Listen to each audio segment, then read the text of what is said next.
Bobcat Athletics on KFJB-TV is made possible by Assured Partners, Greg Young of Marshalltown, Lennox Employees Credit Union, Marshalltown Area Chamber, Marshalltown Community College, The Gregors Furniture and Mattress, Sports Plus, Wayward Social, Wells Fargo Advisors of Marshalltown, Marshalltown School District, Scooters of Marshalltown, State Farm, mtownproud.com.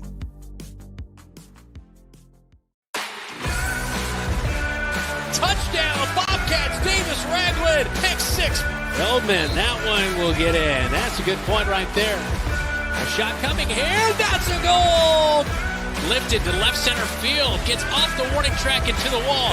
Transition three, boom! Knocks that one down, and it's a goal. What a beautiful play! Dutton, look what I found over to first. It's a 3-on-1 all the way. Yes! There he goes.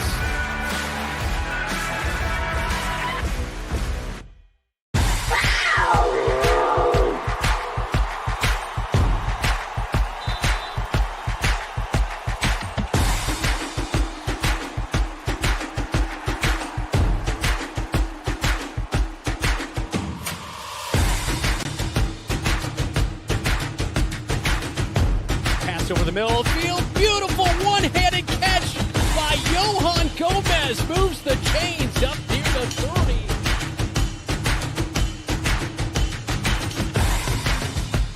Trayshawn Brooks makes the catch at the 25. Breaks 2 tackles. Touchdown, Bobcats. Do you think he'll set him on fire if we ask?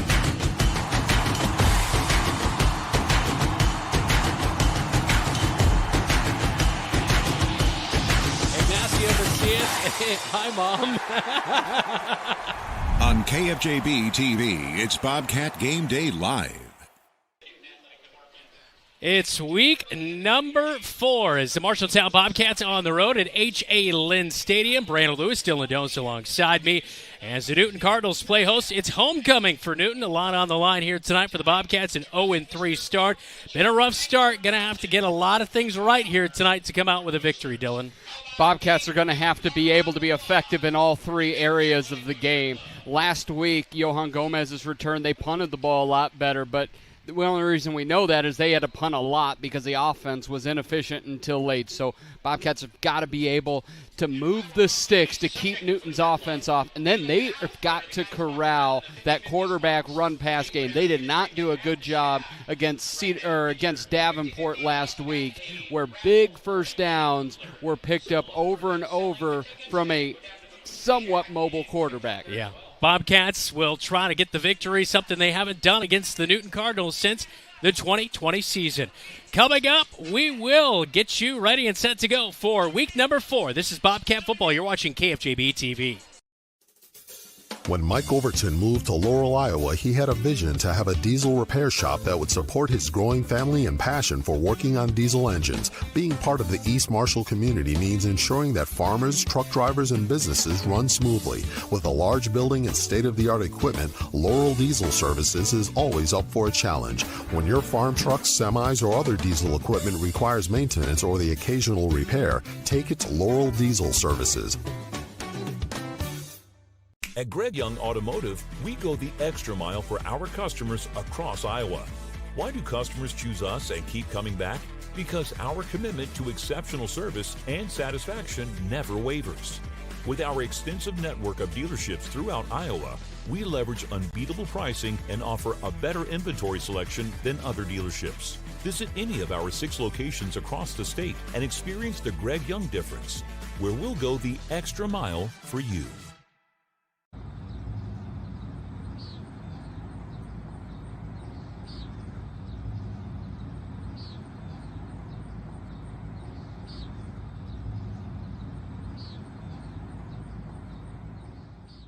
You look forward to retirement as your time to relax. But now that it's here, turns out relaxation is overrated and you'd rather get back to work with an idea of your own. Wells Fargo Advisors can help. For more than 125 years, we've created wealth management and investment strategies aimed at achieving our clients' personal financial goals. When retirement plans change course, turn to Wells Fargo Advisors. Together, we'll go far. Wells Fargo Advisors is located at 14 East South Ridge Road in Marshalltown. Call them at 641-752-5401. They're a member SIPC.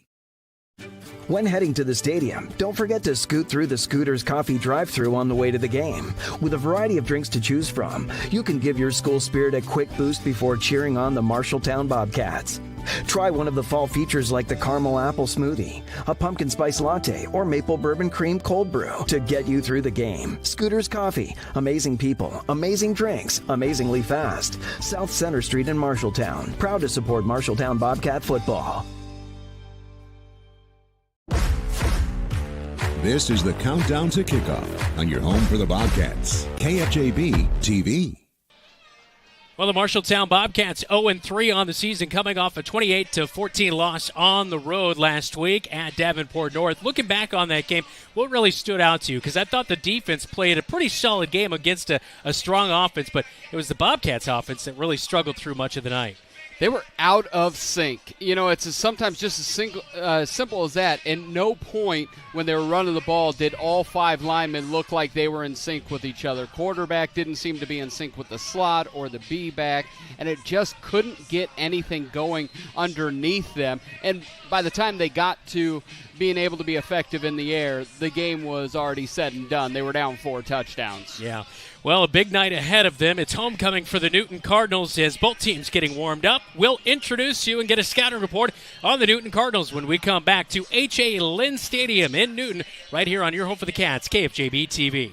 The equity in your home is power. Power to remodel your home. Take a memorable vacation. Add a deck or patio. Lennox Employees Credit Union can help you unleash the financial power you possess with a home equity loan. Consolidate debt, fund a student loan, or pay for a wedding. The loan process is easy. See Lennox Employees Credit Union, 1004 East Main Street in Marshalltown. Member NCUA, Equal Housing Lender. Online at lennoxecu.com. This is the countdown to kickoff on your home for the Bobcats, KFJB-TV. Back in for tonight's scouting report on the Newton Cardinals, all presented by Century Plumbing. This is not the Newton team we saw last year, but there's a lot of really solid pieces still there. Yeah, last year you look at Caleb Mattis threw 3 touchdowns to Cody Klein, and Cody Klein also had 2 on the ground en route to a 45-0 win. They'd go on to go 6-4, losing the opening round of the playoffs. Well, Cody Klein isn't here anymore, but Caden Klein is. Caden Klein is the junior quarterback for the Cardinals, and everything offensively revolves around him. Over 500 yards in the pass game. He also leads the team in rushing with almost 400 yards of rushing. When he goes to the air, unlike many high schools, he's going to his tight end.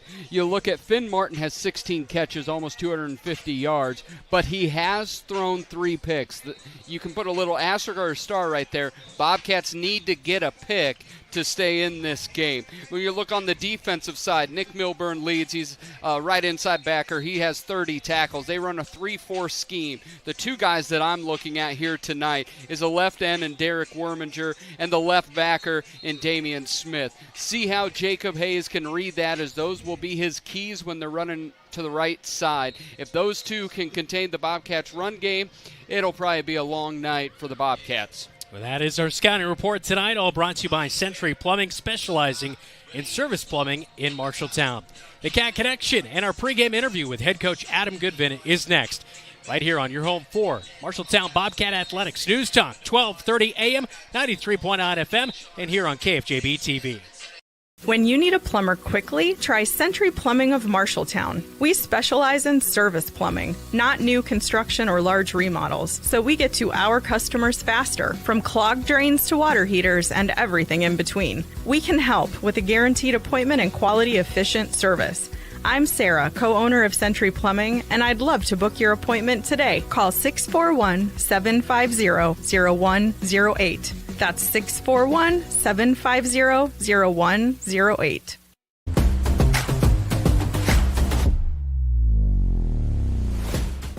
It is our Cat Connection, all brought to you by State Farm, Tyler Pashong Agency, mtownproud.com, joined by Johan Gomez, senior for the Marshalltown Bobcats. Last year, Johan, you had 2 really nice touchdown receptions.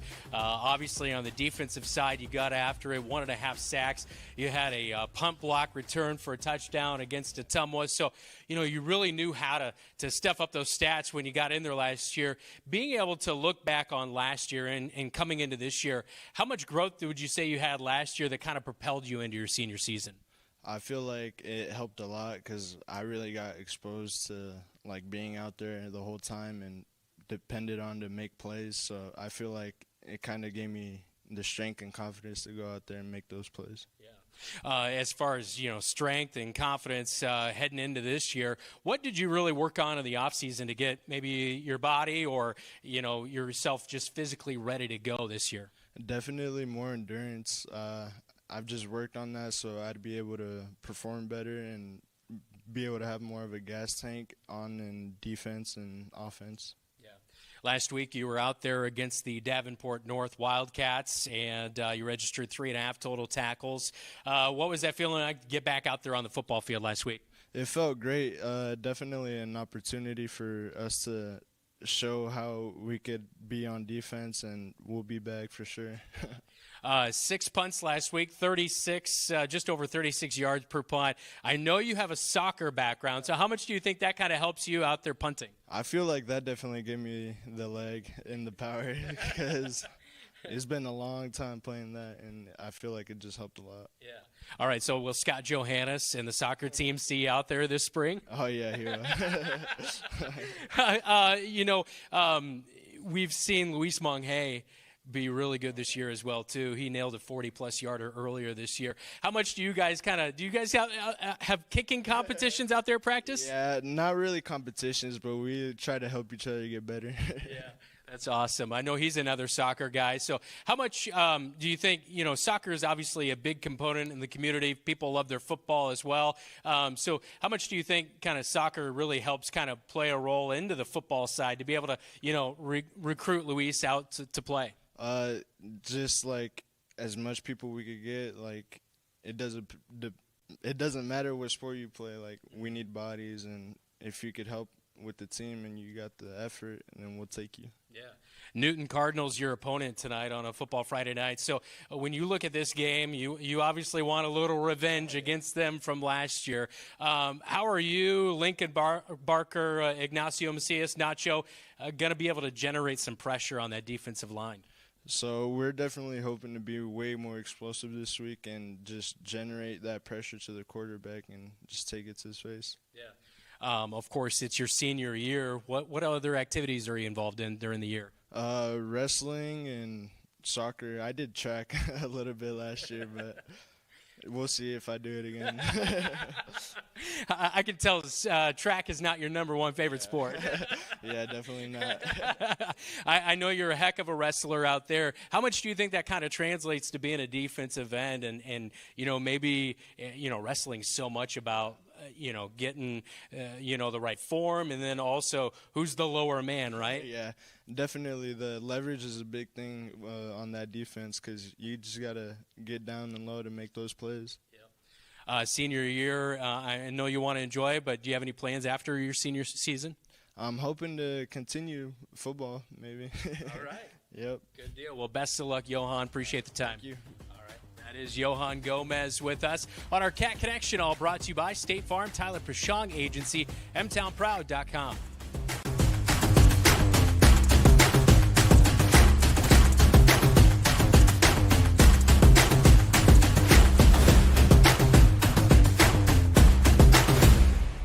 At Tyler Pashong State Farm, we are M-Town Proud. For us, M-Town Proud is about having absolute pride in the place that we live and work. The people in this community represent everything that I believe in and everything I want to instill in my children. Hardworking. Diverse. Genuine. Kind. And passionate. A blue-collar town that has shown countless times we can depend on each other. We'd love to talk to you about what makes you M-Town Proud.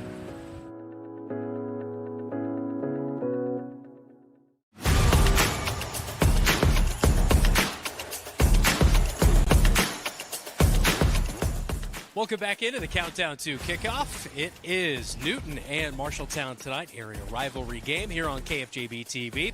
It is our pregame chat with head coach Adam Goodvin, all brought to you by Exterior Plus Home Remodeling.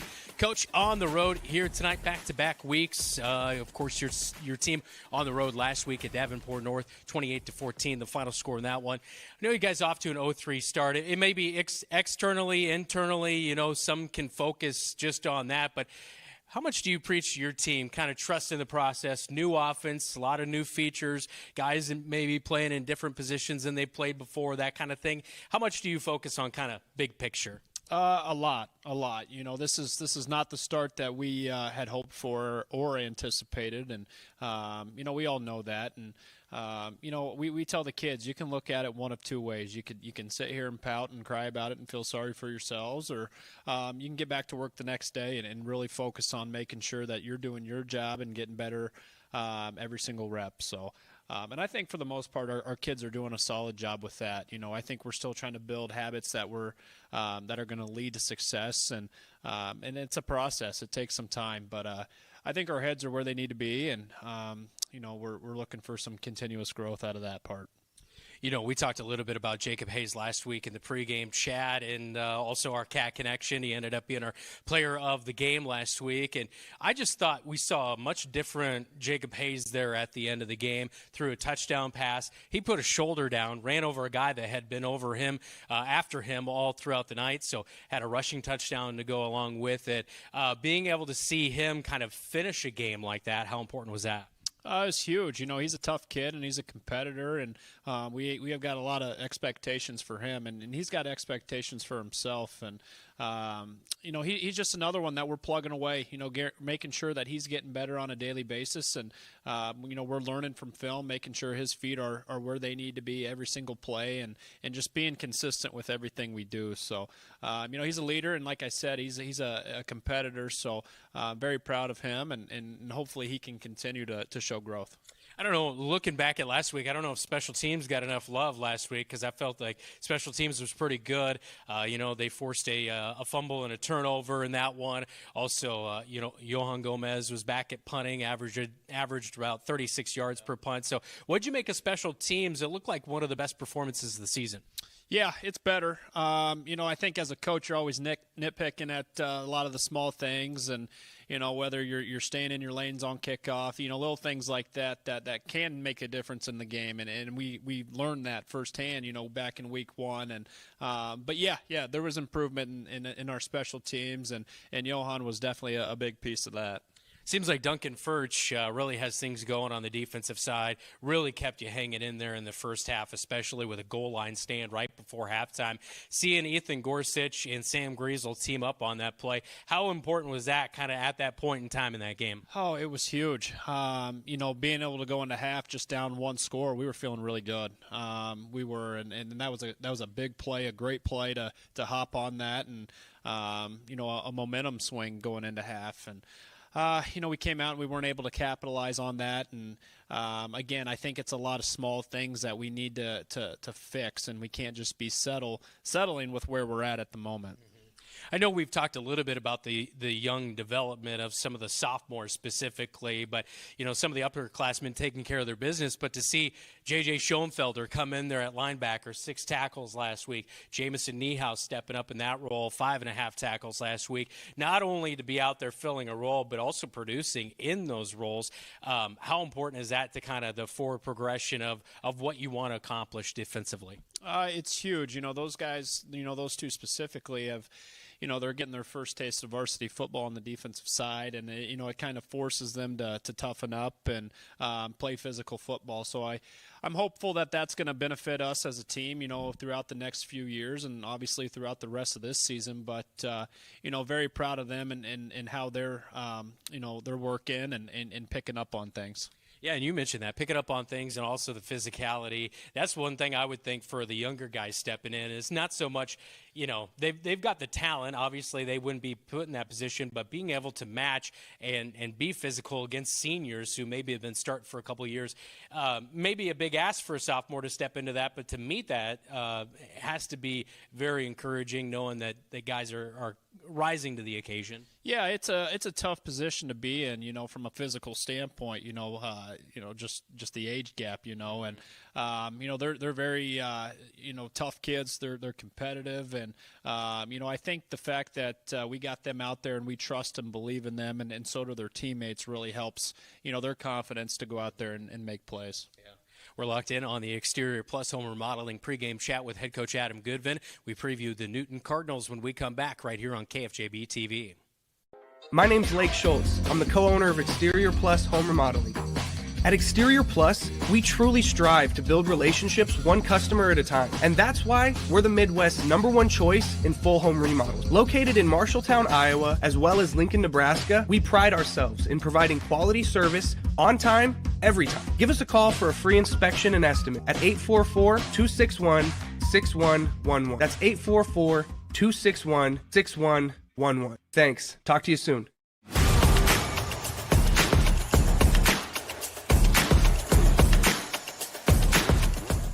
Back in on the countdown to kickoff here on KFJB-TV. It is Newton and Marshalltown here tonight at Lynn Stadium. As Adam Goodvin joining us here, and of course, Coach, rushing always the key to this new philosophy in this offense. Last week, Tyler England, 16 carries for 69 yards on the ground. I know he was bumped up a little bit. How's his health heading into tonight? He's great. I think I asked him on Monday afternoon when we met for film. I think he said he was at 87% or something like that. So he's a tough kid. He's a tough kid, and he's going to be ready to go. Must be a math guy too. Yeah, well, I don't know about that, but he knows how his body feels. Yeah, that is for sure. So when it comes to that rushing attack, I know there's multiple different facets. I know you mentioned in the past too, just cleaning up some of those little things. For people who maybe look and see, just a little bit off on the pitch, or just a little bit off right there where, it's only a 1 yard gain compared to maybe you're looking for 4 or 5 yards on that play call. Just how much do you kind of study that aspect when you look at film or whatever when reviewing a game going into the new week? All the time. I feel like that's all I do. And showing the kids, too, so they can learn and really see how close we are to, we'll have a 4 or 5 yard gain on a belly play or something, and then watching film and seeing that if this guy does this, then that thing's going to hit for 15, 20, maybe even more. So, it's really easy to look at the game and then see, oh, man, they're dropping pitches and things like that. But they're very minor things in detail, but the results, if we clean those up, are going to be huge. And that's what we're working towards at the moment. Last year in this game against the Newton Cardinals, it was 45-0 on homecoming. Cade Bauer had 2 receiving touchdowns. It was kind of interesting. You think of Newton as a rushing team, but they were very balanced last year. 141 through on the ground and 140 through the air. So when you kind of prepare for Newton, is it one side, or they seem to be a little bit more on that rushing side this year, or they always try to stay fairly balanced? They do an excellent job of keeping defenses on their heels and staying balanced. And, I think it's no secret when you watch film that they're a run-first priority team, and they do an excellent job of doing that. But they're capable at the same time of putting it in the air because they've got some skill guys on the outside that can make plays. So our defensive backs have got to be disciplined to line up where they need to line up and read their keys, and then our front seven have got to cause havoc and blow things up. Caden Klein, their junior quarterback, didn't really play a whole lot, although the Klein and the Bauer names, we seem to always hear those for Newton. But so far this year, Caden Klein, 3 interceptions through the air, but he's been pretty solid on the ground, almost 400 rushing yards, 2 touchdowns. That dual threat quarterback a little bit to entertain that idea. How do you really approach that defensively tonight? Well, I think like I just said, our front seven have to cause havoc and run around and swarm to the football. You can't expect your teammate to go make a play, and that's something we preach all the time. It's got to be you. And then if every one of our kids has that mindset, then all 11 are going to be around the football. And, we just we got to play with another energy or another level of energy that we haven't seen yet. So, that's what we've been working on all week. So we'll see. always a tough place to go play in Newton Cardinals, whatever sport it is. What's your key to victory here tonight, Coach? It's going to be discipline.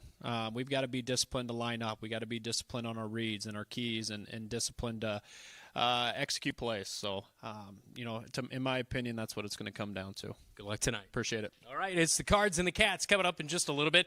We'll check out the starting lineups for both squads when we come back right here on your home for the Cats, KFJB-TV.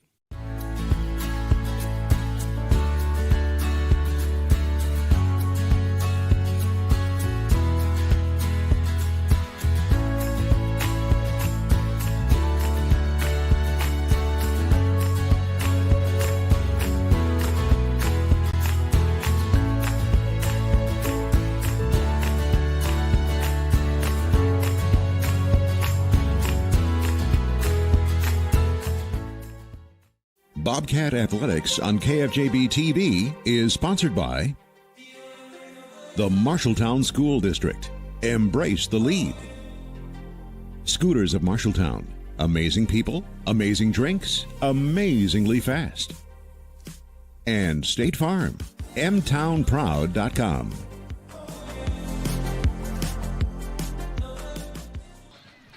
Getting you ready for week number 4 as the Bobcats completing their warm-ups here tonight as they prepare for this one against their foe in the Newton Cardinals. Let's get tonight's starting lineups, all brought to you by Sandvik Enterprises in Marshalltown. Let them deliver for you while we deliver you the starting lineups.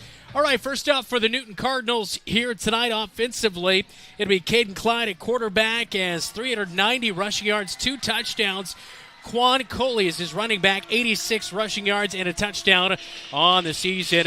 It'll be Finn Martin and Milheiser out there at tight end. Riley Treese and Cade Bauer at wide receiver. Treese actually the only wide receiver with a receiving touchdown coming into this game here tonight. Felton Brady on Benitez and Rollins on the offensive line. For the Newton Cardinal defense here tonight, it'll be Lincoln Peterson, Colby Revel, Derek Warmonger, and then at linebacker, Colton Northcutt, Nick Milburn, who leads the team in tackles, 30 of them. Jace On, Damian Smith at linebacker. It'll be Klein, Rosendahl, Ergenbright, and Rogers in the defensive backfield. For the Marshalltown Bobcats here tonight on the road, offensively, it'll be Jacob Hayes underneath center. He was our player of the game last week, as he had a touchdown through the air and on the ground. Aiden Smitherman is healthy tonight. Tyler England as well in warm-ups. Zane Moore, Kyle Smith at wide receiver. Lincoln Barker at tight end. Verdinez, Hinkle, Eaton, Schaefer, Hancock on the offensive line.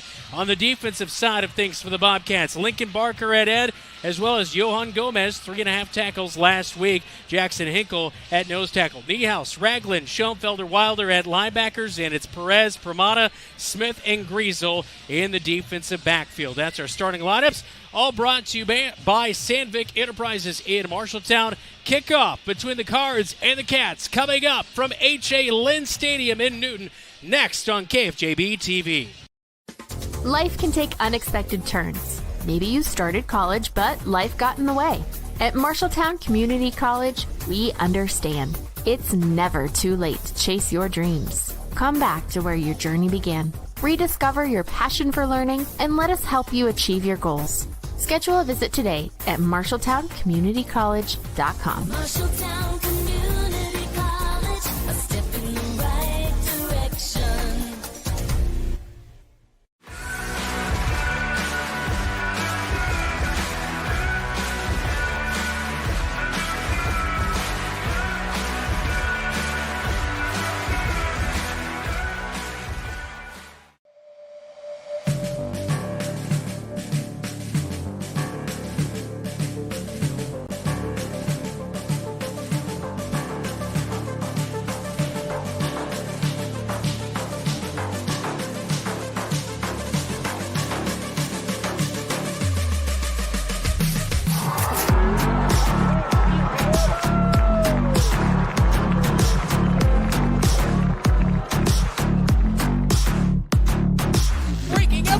First down, Bobcats.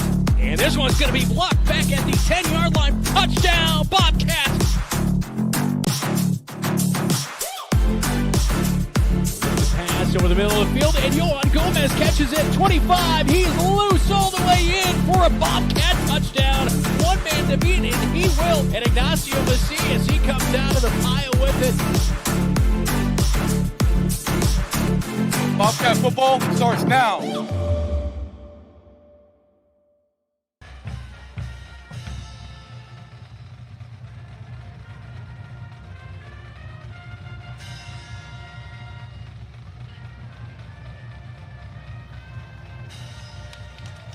Week number 4 just about upon us as it's homecoming for the Newton Cardinals as they welcome in your Marshalltown Bobcats. Bobcats 0-3. Meanwhile, for the Newton Cardinals, they are 2-1 on the season and homecoming here at H.A. Lynn Stadium.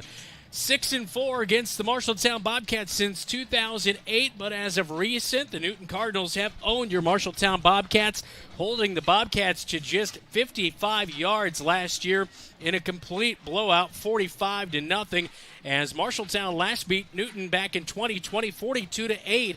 But since that time, between 2021, 2022, and 23, last 3, they outscored Marshalltown 115-28.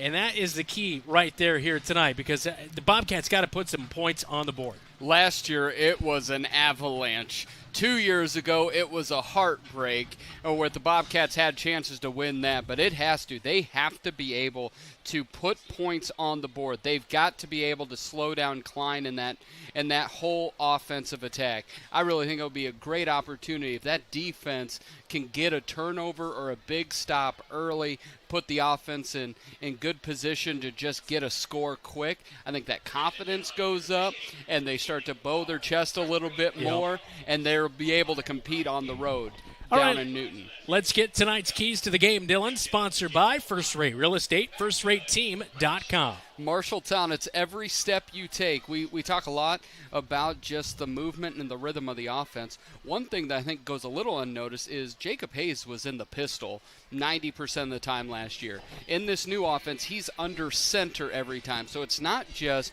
what are the steps of the running back, it's what are the steps of the quarterback retreating from center.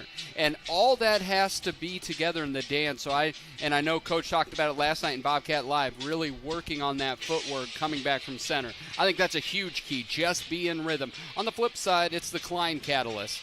We know what it is, and I say catalyst because it's not just about Klein putting up numbers, but can Klein's running ability then open up the pass, or can it open up to other people being able to run the football? I think if they're able to do that, if Klein's able to just orchestrate as he wants to go, the Newton Cardinals will continue their dominance. Well, a really beautiful night. A huge crowd is on hand, all in red tonight, and the student section's got their safety gear on. Hopefully you have yours back there at home tonight in Marshalltown. As coming up, our kickoff in just a moment, but let's get a quick scoreboard update, all brought to you by Central State Bank. We got plenty of scores already pouring in. Yeah, thanks to Brooksy back at the KFJB-TV studios. The 0-3 Ames Little Cyclones lead 21-7 over Des Moines Roosevelt in the first quarter. Nevada also scores first over Hampton Dumont Cal. They're up 7-0. Ankeny Centennial leads Southeast Polk 7-0. Southeast Polk trying to avoid their third loss on the year. Valley up on Waukee 7-0. All right, that is a Central State Bank scoreboard update. Kickoff tonight, all presented by Century 21, Marshalltown's #1 home team, the PolyRealEstateTeam.com. And the Bobcats with Luis Monghay out to kick off. So far this season, Luis has been solid on his kickoffs for the Marshalltown Bobcats, 10 of them and 1 touchback, and this will roll into the end zone for his second touchback of the year. So the Cardinals begin on offense behind their quarterback in Caden Klein. Didn't play a whole lot. That Klein name very familiar. His favorite target a year ago was Cade Bauer in this game. He had 2 touchdown catches against the Marshalltown Bobcats. Secondary, Juan Pablo Perez is new in there at corner. Anga Pramana got a lot of playing time. Those corners will have to be rock solid here tonight for the Bobcats as we begin First and 10 for the Newton Cardinals at the 20-yard line as they start in the middle of the field. And it's a quarterback keeper, and out to the far side of the field at the hashes, breaks a tackle and will scramble ahead for a first down as Caden Klein just ran over a Bobcat on his way to move the sticks. Enga had him dead to rights and couldn't make the tackle. Bobcats had that struggle last Friday night down in Davenport. They had a lot of broken tackles or missed tackles by their defensive backfield. We just talked about Cade Bauer. He split out to the near side. Treese is in the slot. They'll bring a man in motion. It's a sweep to Treese as he gets outside the numbers and gets a tackle downfield at the 50 to the 40. He's got speed to burn. High steps at the 35 into the end zone for a touchdown. Wow. Just like that, 2 plays into the game, Newton strikes for 6. Wow. One of the things Newton does, they will go east to west a lot with jet sweep action. This time they hand it off, and it was gone. You see it right out here. That Gomez, and that's where Niehaus tried to undercut it, did not get outside of that, outside of the tight end block, and off he went. And he may still be running. So Riley Treese with a 66-yard touchdown run. And on for the PAT, Jackson Price. And this one, a bad snap, a low one. A scramble drill out to the far side corner, diving for the corner of the end zone, and just coming up a touch short. No good on the PAT as Skylar Milhauser, the senior, just scrambled out to the far side, not able to get to the corner, and it will remain a 6-0 game. Cardinals striking on their second play of the game right here on KFJB-TV. McGregor's Furniture and Mattress is your local furniture store in Marshalltown, and they are proud to support Marshalltown Bobcat Athletics. If you want to kick off football season in a new recliner, pass the bread at a beautiful new dining set, or lay up on a luxurious sectional sofa, McGregor's is the right play. Score the mattress of your dreams with an assist from their friendly and knowledgeable staff. You'll be the household MVP when you bring home the winning selections at McGregor's Furniture and Mattress, downtown Marshalltown. Open 7 days a week. What's your best round here? 68. 68. Wow, that's pretty impressive. Yep.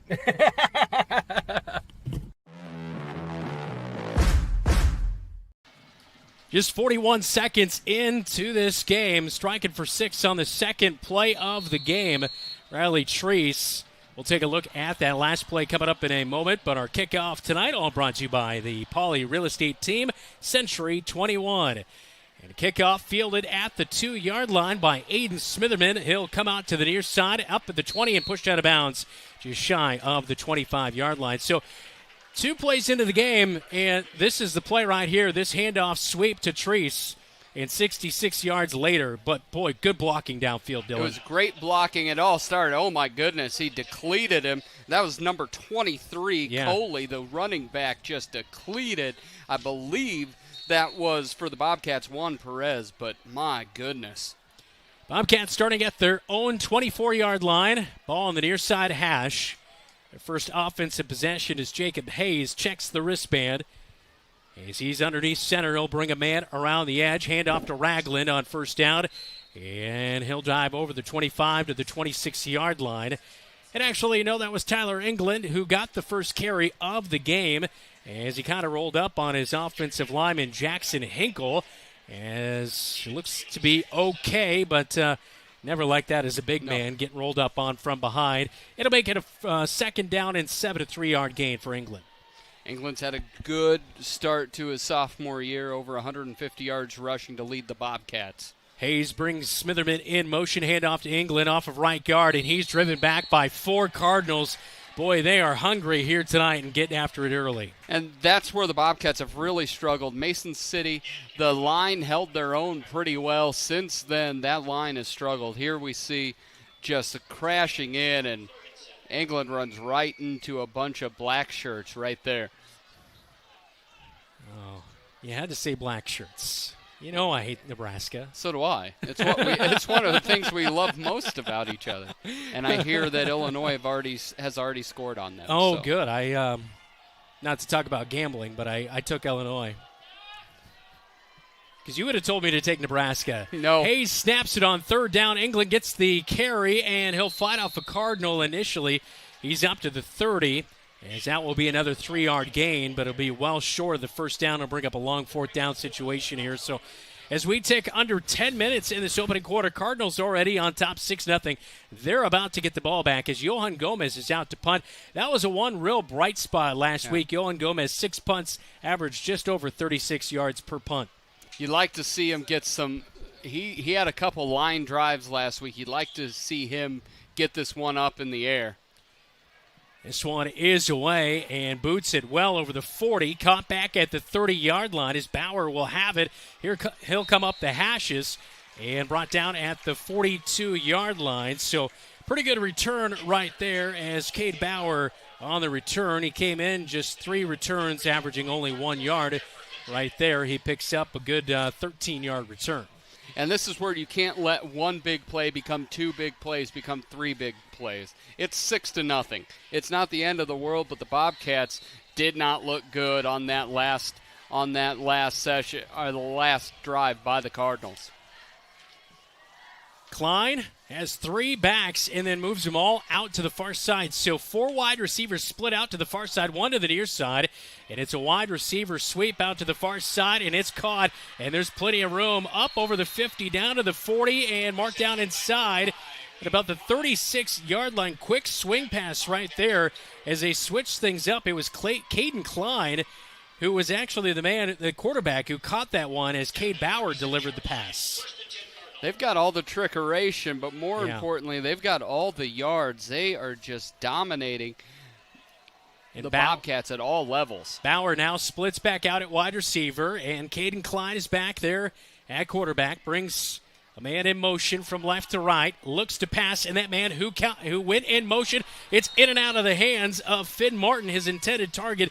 Leads the team with 16 receptions, 242 yards coming into this one, but that off of his fingertips, just a touch strong. He came in motion. It was just a really well-designed play. Yeah, right in front, dropped it right in front of Griesel. That should have been catch number 17 as Griesel started angling over there. 4 plays, 100 yards of total offense for Newton. Chris Ergenbright. Actually, no, that's not Ergenbright. As Cade Bauer, Riley Treese, Finn Martin, and also Skylar Milheiser are in there at wide receiver on the near side. And it's an end around to Milheiser, who is on the right side of the offensive line. He breaks a tackle, got a really good block. He's going to be brought down by Sam Griesel after a first down pickup, as that one just kind of hid that little bit of a, I don't know what you call that, like a tight end reverse or sweep, but it was a play where he just kind of sat down and hid in there. Yeah, you got that little slot end around, and Zach Wilder's got a tackle on that. Zach missed the tackle, hit him hard, staggered him, but didn't wrap him up. So ball now into the 24-yard line in Bobcat territory. On the far side hash for Klein. Milheiser came in motion. Klein now scrambles out to the near side. Pressure from behind by J.J. Schoenfelder. Intercepted. It's Niehaus, the sophomore, makes the pick at the 20. He'll bring it back up to the 25, and that's a huge turnover forced by the Bobcat defense with 7:50 in the first quarter. Oh, my goodness. It was a great Schoenfelder. Got a lot of pressure up the middle. You see J.J., and then you just see a dink pass. That was just a terrible pass as Niehaus dropped back in a zone coverage. I don't know if he even saw Jamison there, because he threw it right to him. A great job by the sophomore linebacker. Bobcats will start at the 25-yard line off the turnover. A huge play. Niehaus, his first interception of the season. The Bobcats' second interception. Kyle Smith has the only other one. As the Bobcats fake the handoff, Gorsuch gets the end around, and he's over the 30 and going to be dropped just short of first down yardage, as it looks to be about an 8 or 9 yard gain, but there is laundry on the field. There's that last play, that interception by Niehaus, just well read to undercut the wide receiver, but a good run by Gorsuch is going to be backed up by penalty flag here. And now you're at that 1st and 20. So where do you look at it? And it's been nice to see Ethan got a little bit more involved in the offense last week. Of course, Yep. had a huge hit right before the half causing the fumble. But now the Bobcats sit, it's more like 1st and 16, 1st and 15. Yeah, Gorsuch had 41 yards of offense last week on a couple of carries and a couple of receptions. Flag fly at the snap here as England gets the carry off of left guard. And it looks like a legal motion going to be called on the Bobcats. So 1st and 15. We'll back up even more here. 1st and about 25 yards. Is that a 5 or a 10? I was thinking that is a 5. Okay. So now it'll be declined, it looks like. So it's going to bring up 2nd down. And I think there was only about a yard gain, so about 2nd and 14 to come here. It's the ball just over the 20 at the 21-yard line. Hayes underneath center. Smitherman comes around the edge. Hayes going to the air, but he is undercut.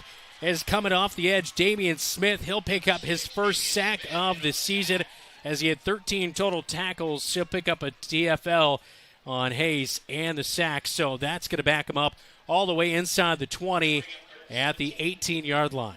And you look as that drop back, it's one of the things we talked a little bit about it last week is every play kind of out of this formation from a pass play takes a while to develop. For sure. And I think when they went more to just straight back passing late in that game, they had a lot more. Fumbled snap by Hayes and a scramble for the football. It looks like it's recovered by the Bobcats, but it will bring up 4th down. It's 3rd and 17.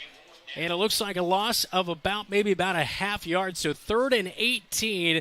And the Bobcats had a positive play, but nothing but negative yardage on offense. As right there, right away, Hayes just didn't have it. Luckily enough, it bounced right back up to a Bobcat for the recovery. As Johan Gomez is out to put it away on 4th down. As we approach the 6-minute mark, as Newton leading 6-0 on the Marshalltown Bobcats. Newton getting the ball for the 3rd time here tonight. Gomez, a great punt out to the Cardinal logo at midfield. Bauer returns it up to the 40-yard line, as that will be about a 9-yard return. As Peyton Rosendahl, the Bobcats wanted possibly a block in the back on him, but no call there, so the clock stops at 5:52. Newton with 2 decent drives, but their last one ended in a turnover. And really, it's been just big chunk plays. But finally, the Bobcats got pressure, and that's what Coach said in your chat with him pregame, is that the front 7 have to wreak some havoc, have to create pressure. They did. Schoenfelter created the pressure, and then Niehaus with the pick. Bobcat defense will look at Newton at the 41-yard line in Bobcat territory on the near side hash. They'll hand off straight up the gut. Goes a running back, and that is going to be Quan Coley, and that's Isaiah Hansen. He's the backup quarterback, but he also gets some time at running back at Isaiah Hansen with 2 touchdown rushes on the season, 12 carries for just 33 yards. That's a solid gain on 1st down of 10 yards to move the chains. One thing in that 3-4 defense, they like to be able to bring one of the backers from anywhere, but it does create mismatches at that line of scrimmage. Coley slips as he gets the handoff, but powers ahead on the hash marks, and he's going to be near the 21-yard line. So after that, he slipped initially on the turf, but does power ahead for about 8 yards. It'll set up a short 2nd down and 2. Ball on the near side hash as they go towards the north end zone. Look right at that. Great kick out block. And right now, they are just running it down our throats. Yeah, it was Hancock who kind of set the edge, but Coley made that cut and he slipped, and then he was able to get past Bobcat defenders. So 2nd down and 2. Bauer comes in motion. It looks like possibly a false start on the Newton Cardinals. That'll back him up. 2nd down and about 6 yards to come here momentarily. So Cardinals get off to a hot start, fast start here tonight. You knew that was. You think that was homecoming, maybe playing a little bit into it? I mean, they were pretty jacked up on that first drive. I think they're jacked up. I think they're also highly confident. Yeah. They had put it to the Bobcats last year, wanted to do the same this year. Snap comes, and off to Hansen right up the gut again, breaking tackles, and finally brought down Pramada brings him down at the 12-yard line as he flew in from his corner spot to make the tackle, but that is going to be a big pickup and a first down over about a 15-yard pickup to move the sticks. And that puts them at about 150 yards rushing, and we have 4 minutes left in the first quarter. Yeah. And a hot start for Newton as Caden Klein will hand it off. As Coley goes right up the middle off of left guard, and he'll fight inside the 10 to the 8-yard line. That'll be a 4-yard gain for Quan Coley, who is the lead back, 86 yards and 1 touchdown on 28 rushes coming into week number 4. And one of the things, talking to Owen Eaton last night on Bobcat Live, we're talking about the differences between the 3-4 and the 4-3 defense. So with that 3-4, he gets a lot more double teams and things. Now, in theory, that should open up backers to make a play. So it really comes down to our 4 linebackers have got to make plays in the run game. Martin, Bauer, and Treese are split out to the far side, and they'll go to the air slant route, and hit as he delivered was Klein. He had pressure on him. The pass is incomplete, well behind the wide receiver. Good pressure by the defense right there. And Davis Ragland did a nice job of bringing pressure off that side. Came right in, and he wanted nothing to do about it. He threw that thing away. I don't think he was throwing to a receiver whatsoever. But really, the Bobcats' opportunity for success is forcing Klein to throw. The only reason we're going to be able to force him to throw is we have got to consistently thwart the running attack. 3rd down and 6. Cardinals can get a first down at the 2-yard line. Snap will come, and the quarterback, Klein, will keep it himself. Scrambles out as he jukes out a Bobcat Juan Pablo Perez. And Klein punches it in for his 3rd rushing touchdown of the season from 8 yards out. And that was easy. It's the tackling is just not getting better from the secondary perspective. As you look at Juan came into him and just he got flat-footed on it. Here you see Klein coming to the outside. Instead of continue to force to make that pitch, he just let him take a step to the right and go right around him.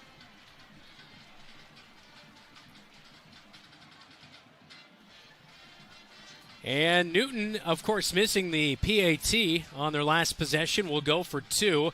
Klein claps for it, looks out to the near side, and it looks like they're going to be short as a swing-out pass to the near side to Isaiah Hansen.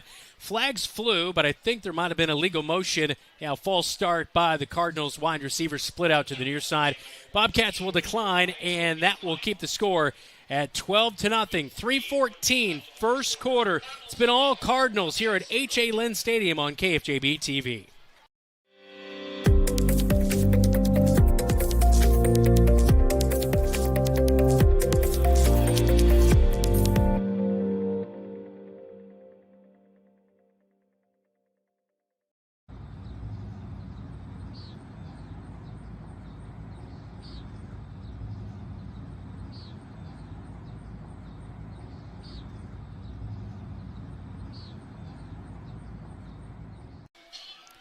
A 41-yard drive for the Newton Cardinals, capped up by an 8-yard touchdown rush by Caden Klein. Cardinals extending their lead 12-0 after the missed 2-point conversion. Bobcats will get it back momentarily. Our kickoff tonight is all brought to you by Century 21, the Poly Real Estate team. New name, same amazing service, now with more options. Bobcat offense struggling here tonight. They'll get the ball back here momentarily. After the kickoff, we'll get your thoughts on just the Bobcats, what they need to do to figure something out. As Smitherman will return it, catches it near the 10-yard line, goes to the far side of the field, spins out of a tackle, tries to spin out of another one. He'll be brought down at the 22-yard line, and that's where the Bobcats will start their 3rd possession of the night. All right, so struggles offensively, passing game slow to develop, things of that nature. Rushing game hasn't worked quite yet. It's still early. What do the Bobcats need to do differently? They had some success with a little bit of the veer right and the veer left last week where they just went a little bit off guard there. So maybe seeing them do that. I also anticipate maybe they'll look to throw it more on first down, second down, not just wait until late in the down and distant. Bobcats will get set offensively. 2 wide receivers split out on the bottom side of your TV screen. It's Kyle Smith. And a handoff right up the gut to England. And, boy, there is nothing doing right there He's barely back to the line of scrimmage and brought down. So that will bring up 2nd down and 10. Ball resting near the far side hash at the 22. And when you look at the keys for a flex bone to be successful is your offensive line has to win their battles. And you can say that almost about every offense, but in something that is so fluid and is such about rhythm, it becomes even more important. It's almost like a game of dominoes. If one domino falls, it just connects to the rest. Bobcats get sent offensively for 2nd down and 10.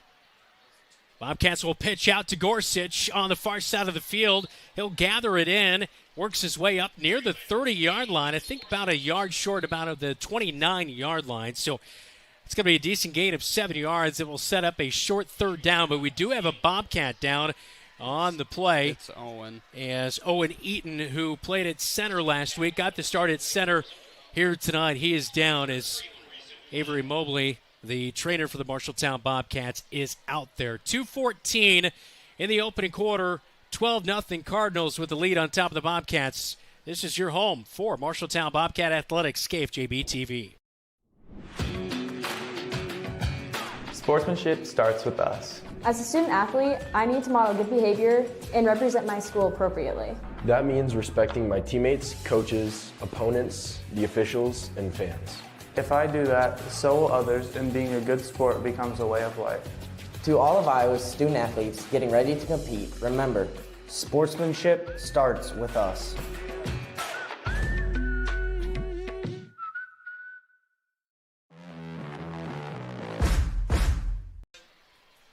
12-0 our score. Owen Eaton up on his own pressure, Dylan, working his way off the field right now. Hopefully he's all right. Definitely a big senior contributor. You talked to him on Bobcat Live last night. What stood out the most about the senior to you? I think for me is how much he looks at just from that effort, that how he looks at football is through work, grit, grind, and from him, and that's all we've ever seen for the 3 years he's played. So he just got a great mindset for a senior leader. Max Reed got plenty of playing time at center last year. He's now in there at center, and the handoff to the near side. Ragland is fought down, and it will be a loss of about a half yard. Ball comes out late, but the whistles had already blown, so that will be a 4th down situation. And for the 3rd time tonight, we'll see the punt crew come out. Yep. And that was a theme that we saw last week as well, as the Bobcats had, I believe, 7 or 8 punts last week, as we're about 90 seconds remaining in this opening quarter, as Newton pretty much a threat to score anytime they touch the ball here tonight. Johan Gomez out to punt it away as Bowers back to return, and it looked like a timeout before the snap. Timeout taken by the Marshalltown Bobcats. We'll keep it here, and let's get a scoreboard update, all brought to you by Central State Bank. Dylan. All right, before halftime, Valley leads Waukee 21-11. West Marshall is up on Vinton Shellburg 7-0. Waukee Northwest leads Dowling 14-7. Collins Maxwell leads Colonesco 6-0. Nevada is up on Hampton Dumont Cal 14-7. $1.50 before halftime. And just some people may not have known after looking at scores last Friday that Hampton Dumont Cal beat West Marshall. Well, they did until Wednesday. Hampton Dumont Cal came out and said they used an ineligible player, so they had to forfeit the game. So instead of being 1-2, West Marshall is actually 2-1 as they're up on Vinton Shellburg looking to go 3-1. Thanks to our very own former Trojan himself, Jeff Brooks, back at the KFJB studios. He's always a watchdog for those West Marshall Nuggets, that's for sure.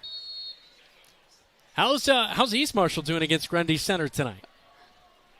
I don't know, but we are 3-0 for the first time since 1995. So that's awesome. Go Mustangs. Punt away. And Bauer will allow this one to hit at the 30. It's going to back all the way back to the 20. And inside the 20 at the 19-yard line with 1:09 in the opening quarter. 12-0 Newton. They get the ball back offensively, but that is a huge swing of field position right there. I'm surprised Bauer let that go, and that only helped Johan Gomez in his average out right there. Yeah, he seemed uncertain. It was almost like a center fielder coming in, like, do I dive, do I not dive, and then it just squirts behind you. But Johan Gomez definitely flipping the field, helping the defense out. Bobcats have got to find a way to get a stop. So Caden Klein with a 8-yard touchdown rush on the last drive. He'll take the snap and hands off to Coley. Left guard he'll go, runs over a Bobcat, falls ahead, ball comes out. Officials pointing, Bobcat turnover with 1 minute to go in the first quarter. 2 turnovers here tonight for the Marshalltown Bobcats, as it looks like Anga Pramana was the one who came up with the football. And last week and this week, here you see it just on that outside. Coley gets going, and Pramana does a great job of getting off his block and just stripping as he's falling backwards and recovering it as well. Bobcats were able to get turnovers last week. They got turnovers this week. The offense has to be able to put it in 4-6. So Pramana forces the turnover. A huge play by the senior right there, as the Bobcats with great starting position at the 28-yard line in Newton territory. England is the back. Hayes is underneath center. Kyle Smith split out to the near side. Ball on the far side hash. Hand off to England right up the gut. He'll get down to the 25-yard line and over the 25 to the 24. So a 4-yard pickup on first down. And it will bring up second down and 6. As here's another look at that turnover. Pramana, he the helmet maybe got in there, but basically just ripping it right out of there. And able to recover it as well. That was a great job by him. So we're approaching the final play of this opening quarter as the Bobcats have the football at the 24-yard line now.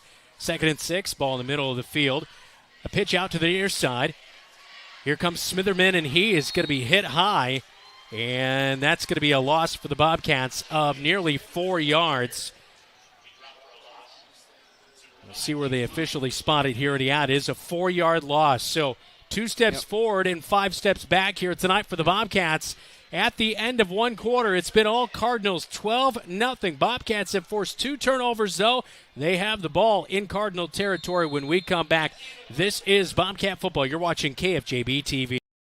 At Sports Plus Sports Medicine and Physical Therapy Center, we customize each patient's treatment plan to their individual needs. What does that mean? It means that not every back or knee problem is treated the same, and that your program will be unique and designed especially for your needs or problem.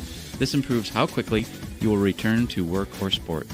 The Sports Plus staff is encouraging and takes pride in your successful recovery. This is just one more reason why champions choose Sports Plus Physical Therapy as their favorite place to rehabilitate and train. Welcome back to H.A. Lynn Stadium. Brandon Lewis, Dylan Dose alongside me as we ended the second quarter. Bobcats with the football, 12-0 our score. Quick scoreboard update, all brought to you by Central State Bank. Any new scores filtering in here tonight? Ankeny Centennial up on Southeast Polk, 10-7 at half. West Marshall is now up 10-0 over Vinton Schellberg at half. And then Janesville leads Meskwaki Settlement 64-0 at halftime. Well, as we change quarters, Bobcats flip and will now be driving into the north end zone. Maybe that will help them out here tonight. Get a different view of the field here at H.A. Lynn Stadium. Huge crowd, homecoming. Cardinals off to the start they want, but the Bobcats trying to steal a little bit of that momentum away on this drive. Owen Eaton is still out as Max Reed is in at center. As Jacob Hayes will be underneath center, as England is the running back. Hayes will bring the snap. He looks to pass, and there's pressure just immediately eating him up. It's Derek Warmonger as Warmonger comes off the edge. He has 1 sack on the season and picks up his 2nd right there, and that will bring up 4th down. And on 3rd and 10 going to the air, that one was over before it even started. That type of pass play the Bobcats have not been able to block it in 3 weeks. Well, he's got a strong leg, and out for the field goal attempt, Luis Monghayes, 1 of 1 on the season, a 46-yarder made as they spotted at the 43. It's a 53-yard field goal for Luis Monghayes. Snap. Gorsuch gets it down. This one might be just short, and it is, as that one bounces about 5 yards short of being good. It was on the line, but didn't quite have just enough to get that one through. It might have got the bar at 50, but it was a heck of a try. He thought he had a shot at it. You think that's probably right. 50 is probably the edge of his range.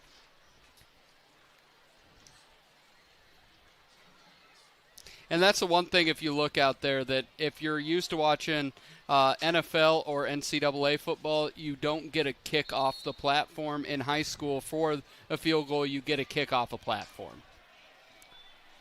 So he wasn't out there with a disc man or something else out there. Caden Klein brings a man in motion out of the pistol formation. He'll go to the air. He finds Bauer up at the 40-yard line, speeds past Bobcats, and he is going to be gone. It's an 80-yard touchdown reception for Cade Bauer, his first touchdown reception of the season. He did 2 of them last year against the Bobcats and makes him pay right there. After the Bobcats cannot find anything offensively, it's a quick 6 for Newton. Yeah, Kyle Smith fell down, and it was gone from there. You see, just coming across the middle, perfect pass. Kyle Smith went to cut back, couldn't keep his feet, and Bauer just high steps it in the long, tall white socks to 6.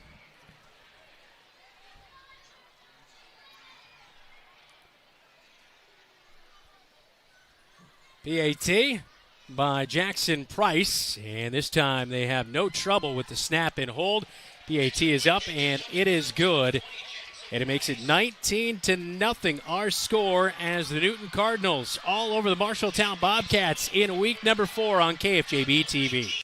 Wayward Social is the place for fun. With 20 lanes of bowling, leagues for all levels, great food and drink options, an awesome arcade, there is a ton of fun to be had at Wayward Social. And that's just on the inside. Step outside and enjoy patio life at Gutter Point with drinks, shuffleboard, live music, and fun atmosphere. Follow Wayward Social on Facebook for updates on specials and live music. It is all on South 6th Street in Marshalltown. Visit wayward-social.com to plan your next visit to the place for fun.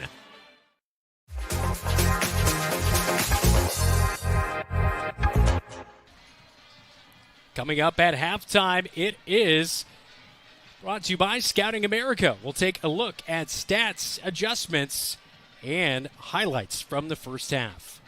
I'll give you a highlight of a stat. 248 total yards for Newton, 9 for Marshalltown.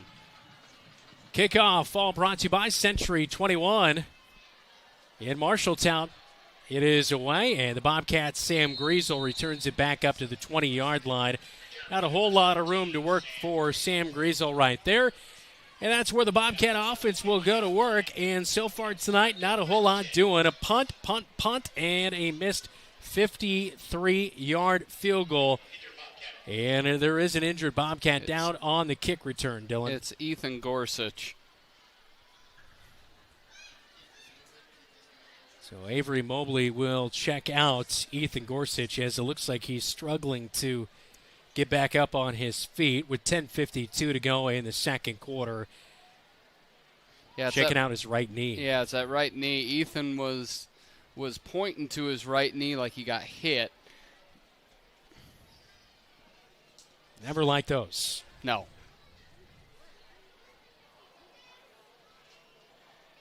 Bobcats have to figure something out here. So, and it goes down to when you can't get any rhythm, it's really, really difficult. Especially, you get those run plays. It seems once you stack 2 to 3, 4, 5 of those 5-yard, 4-yard, 5 yards, that's when you can then pop one.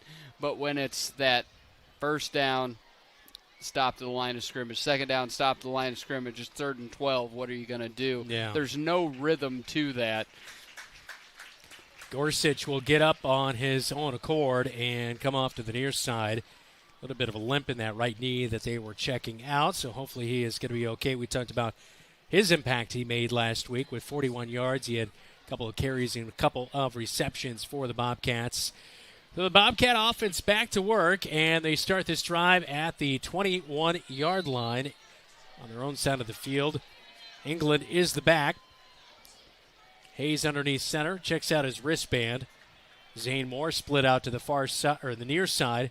Kyle Smith to the far side. Hayes hands off, and England driven back right away, and that's exactly what you just alluded to. This no forward progression here tonight, and Owen Eaton is out on the sideline, and since that point, we've really seen the backs struggle to get a little bit more space. And right here, it's going to bring up 2nd down and 11, a loss of 1 right there. And everything's right up the gut, and no offense is successful if you get pressure right up in your face. Yep. All right, so the Bobcats looking for a big play here, as a lot of looking to the sideline, and just 4 seconds on the play clock, and here comes a snap with 3, and a handoff. A lot of wasting the play clock for a whole lot of nothing right there. Barely back to the line of scrimmage, maybe lost another half yard. Bring up a long 3rd down and 11 for the Bobcats. Oh, my goodness. Defense has done a great job of getting the ball, but the offense right now, like I said, we are sitting at 9 yards of total offense and 12 minutes into this game. Seems like it's taken forever for the play to get in there as well, too. I mean, down to nearly 10 seconds on the play clock now. We're at 9.5 minutes to go before halftime. Hayes underneath center, moves a man in motion. Snap comes with 5 seconds on the play clock, and he is eaten up. That's going to be another sack, his 2nd sack of the night, 3rd of the season for Derek Wermager. And number 47 just getting basically olayed right to the quarterback on that last play. And he was one of the guys that I mentioned early in that is from that left end position. Wow. He could make life just a literal he hardly nightmare. Even got touched on that play. And when you don't touch a defense and it takes too long to develop into anything, and here's the thing. You can't run like play actions when it's 3rd and 11. People know. Yeah, it's exactly. Coming, Exactly, yep. So after the sack, it's now 4th down and 18 yards to go. And the play clock will go to 0. Timeout. I just don't understand how it keeps happening play after play after play where the play clock gets down to 0. I think special teams would know it's 4th down, but not to hammer guys, but just wondering what it's not on the same 10 on the field is what we're being told. So missing a guy out there for special teams on that last play, thanks to very own Keith Stewart down there on the sideline for the Marshalltown Bobcats. And it's all the stuff. Those are plays where you know your mind's not right.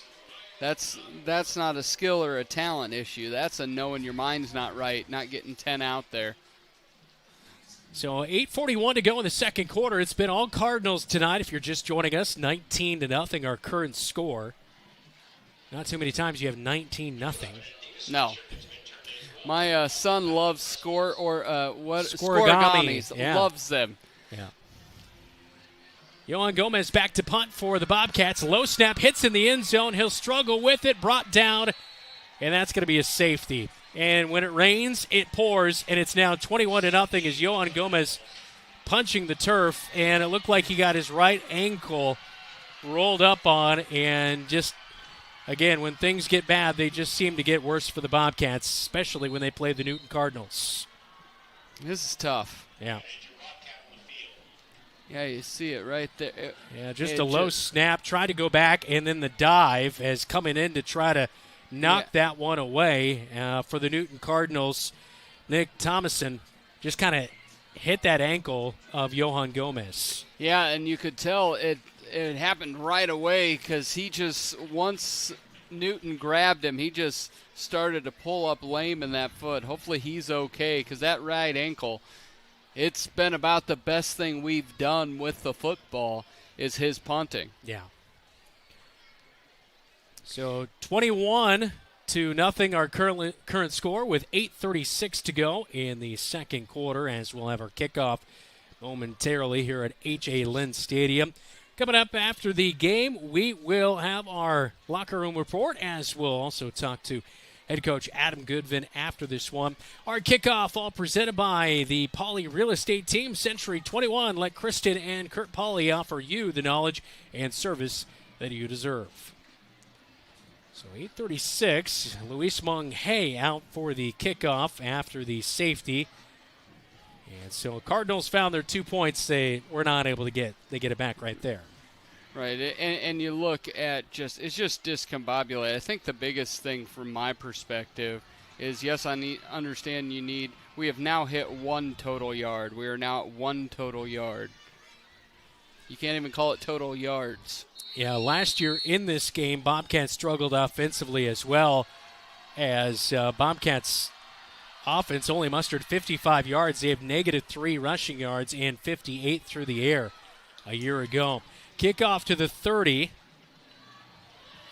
And a couple of broken tackles as England finally brings down the return man and Christian Ergenbright over the 40 at the Cardinal logo at midfield. And we look at that last punt and the safety as Johan Gomez. Yeah, that just nicked up on that right ankle, so hopefully he is okay here tonight. So good starting position for Newton. He'll start in Bobcat territory at the 48-yard line after the kickoff. And the quarterback out there in Caden Clyde. Pistol formation, 3 backs in the formation. Quan Coley, the deep back. They'll go back to the air and over the middle of the field is caught by Finn Martin. And he'll have his first touchdown reception of the season as he came in 16 receptions, 242 yards. And the Cardinals strike for a quick 6 from 48 yards out. It's Klein finding Finn Martin on this play right here. And you look there again, Bobcat, you see Kyle Smith falling, a missed tackle. It's the boat race has commenced. My goodness.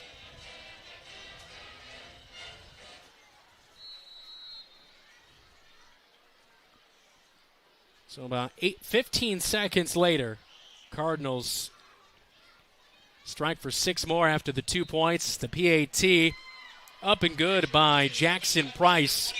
And it's now 28-0 Cardinals in a blowout here in the first half with 8:18 to go in the second quarter. This is Bobcat Football. You're watching KFJB-TV.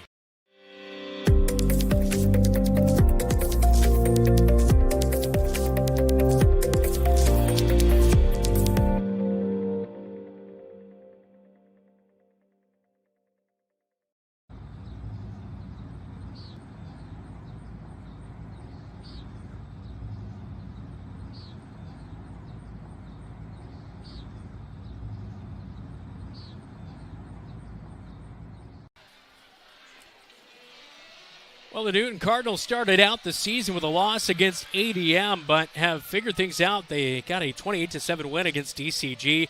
Norwalk last week, a 29-21 win. And here tonight, they are dominating the Bobcats 28-0, and still 8:18 to go as that last touchdown play was Klein to Finn Martin from 48 yards out. And it was simple pitch and catch. Bobcats defense is kind of formality out there. They're not hitting anybody, not tackling anybody. And Cardinals are just racing up and down the field. And on the kickoff, we have flags fly. It looked like an offside on the kicking team, the Newton Cardinals. This one will be marched back 5 yards and will re-kick here with 8:18 to go in the second quarter as the Bobcat offense awaiting coming back out onto the field, and a rough night for the Bobcat offensively. 3 punts, missed field goal, and a safety offensively. And the 5-yard penalty will be marked up. Be sure to hit the like button and subscribe to KFJB-TV and turn on those upcoming game notifications. Kickoff, all presented by the Poly Real Estate Team. Find them online at thepolyrealestateteam.com. All right, here we go again. After the 5-yard penalty, kickoff away. Miscommunication between the return men. Smitherman lets it bounce, picks it up at the 10. It goes all the way up to the 20-yard line, and he's cut under. And coming up with the tackle, it is Aiden Robson, the junior DB for the Newton Cardinals. So Smitherman gets 10 yards on the return, and a little miscommunication had the Bobcats off on that return. So here comes the offense. And is there anything you can do?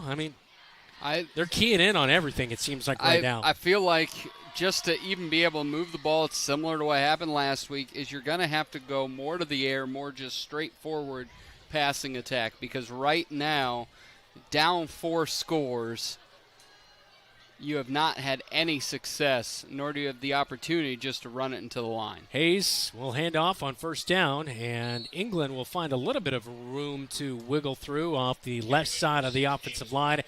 On that left hash, she'll pick up nearly 5 yards. That'll bring it up 2nd down and 5 in Cardinal territory at the 25. And you can also look at it philosophically of why are you draining the clock, why running the ball. Some of it is almost like playing 4 corners or Todd Licklider basketball offense. You're trying to make the playing keep away a little bit. You're just trying to get clock to go. Ragland is the back for the Bobcats. Smitherman comes around the edge as they'll hand it off to Ragland. He'll fight forward for about 3 more yards, and it will be 3rd down and 2. Bobcats still looking for their first down on the night. And another injury by the Bobcats. Man down at the 25-yard line. Not see exactly who it is. Ragland did pick up 3. It's 3rd down and 2. 7:13 still remaining in the second quarter tonight. And it is Ragland, the man who carried the ball right there, who is slow to get up. He'll get up on his own pressure. How many yards do you think Avery got so far tonight? He's been out and back quite a bit. He's leading the team in yards out there tonight, that's for sure. Unfortunately, a couple of hiccups as Owen Eaton was injured earlier. You see Johan still up. He's still standing on the sideline.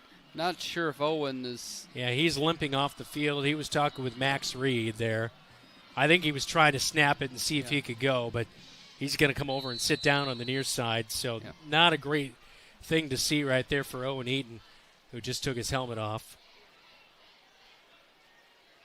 Maybe have that ankle rewrapped again, but Bobcat offense back out there after Ragland injured. England is now in at running back. 3rd down and 2. Ball on the 28-yard line on the far side hash. Hayes underneath center. He'll hand it off to England. Met right away at the line of scrimmage and back it up. Nothing doing. And it looks like it's actually going to be a loss of about 2. So this will bring up 4th down and 4 with nearing 6.5 minutes second quarter, trailing 28-0. And with the injury to Johan Gomez, they are going to go for it. And I don't know if Johan's injury goes piece of that, but 4th down and 4. Bobcats need something. Maybe they might try to draw the Cardinals offside here and then go to the punt formation. I think you're probably right. That would. Bobcats do have 2 timeouts remaining. Or actually 1 timeout remaining. And now the Bobcats will go for it.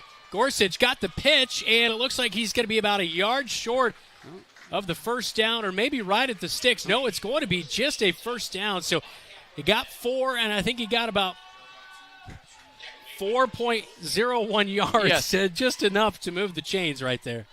One thing I will say about Ethan has been, out of all the slot guys, has seemed to get, especially when it comes to the pitch, he has the best understanding of it. Yeah. The separation and the yardage Yes. and the feel for it. Still a work in progress, though, from all aspects on those pitches for the Bobcats. 5.5 minutes to go in the second quarter. Handoff Ragland as he's back in there after coming up a little bit lame on a couple plays ago. Good to see he's back in there. He rolls off a tackle, picks up 2. 2nd down and 8 as we approach the 5-minute mark. That 4th down was a huge pickup because don't turn it all. You don't get that first down. It's pretty much you're going to lock in 35-0. Yeah, nice pitch out there.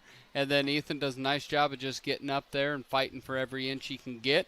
But, yeah, now the Bobcats see if they can get some rhythm. They're trying to milk the clock to try to see, hey, can this be the last possession of the half? By the way, that was their first down of the game, an end around to Smitherman, trying to follow a block, but kid not. He's undercut short of the 35-yard line, pretty much the line of scrimmage at the 34, and so 3rd down and 8. Coming up for the Bobcats, 4.5 minutes to go in the football game, in the first half of this football game at H.A. Lynn Stadium in Newton. Again, homecoming for the Cardinals in their black tops, red bottoms. Bobcats in their all-white uniforms on the road with blue numbers outlined in red. Hayes underneath center. Ragland is the back. And the ball came out. I heard Newton Cardinals yelling ball, but it looked like Hayes must have gathered it in right away. Maybe it was just kind of fumbling around there, but he did get it back, and it is a big loss for the Bobcats, which will bring up 4th down. Yeah, it bounced right back up to him. It's good to see Gomez is back out there. Here's a snap, and it just luckily he was able to scramble back to get it underneath his offensive lineman feet. And you're right, Gomez is back out there. 4th down and 10 after the 2-yard loss on the fumble by the Bobcats. Gomez looking to the near side as the Bobcats letting time run. And the Bobcats will take their last timeout of the first half. We'll take a timeout with them. You're watching Bobcat football right here on KFJB-TV. Sportsmanship starts with us. As a student athlete, I need to model good behavior and represent my school appropriately. That means respecting my teammates, coaches, opponents, the officials, and fans. If I do that, so will others, and being a good sport becomes a way of life. To all of Iowa's student athletes getting ready to compete, remember, sportsmanship starts with us.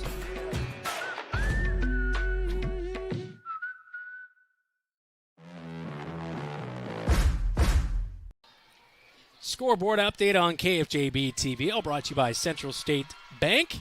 Dylan, what do we have? Goliath is taking it to David right now as 3-0 Mustangs East Marshall taking on Grundy Center, who's also 3-0. Grundy Center up 35-6 at half. Wow. Urbandale 21, Dubuque Seniors 0. Fort Dodge leads Waterloo East 8-0 in the first. Ankeny over Johnson after 1, 7-0. Ames leads Roosevelt 35-13 with just a couple minutes before halftime. Collins Maxwell 22, Colonesco 0, Valley 21, Waukee 17 at halftime.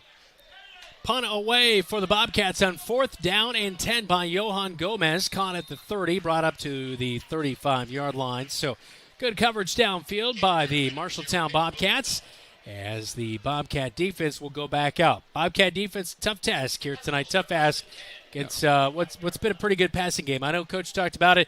They want to be a running team, but every time they take on the Bobcats, they've gone to the air, and this was their last offensive possession as Finn Martin caught a 48-yard touchdown reception. And it really comes down to defensive backfield not making plays, not tackling. Yes, they are good pass pickups, but they're turning 15, 20-yard passes into 48, 80-yard touchdowns. Isaiah Hansen gets the carry on 1st down. He's going to be up at the 41-yard line, a gain of 6 yards as Hansen got the handoff from Caden Klein and went off of right tackle.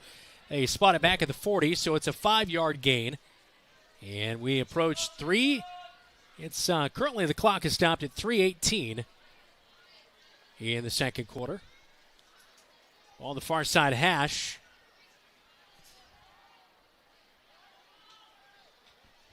Hansen came in motion.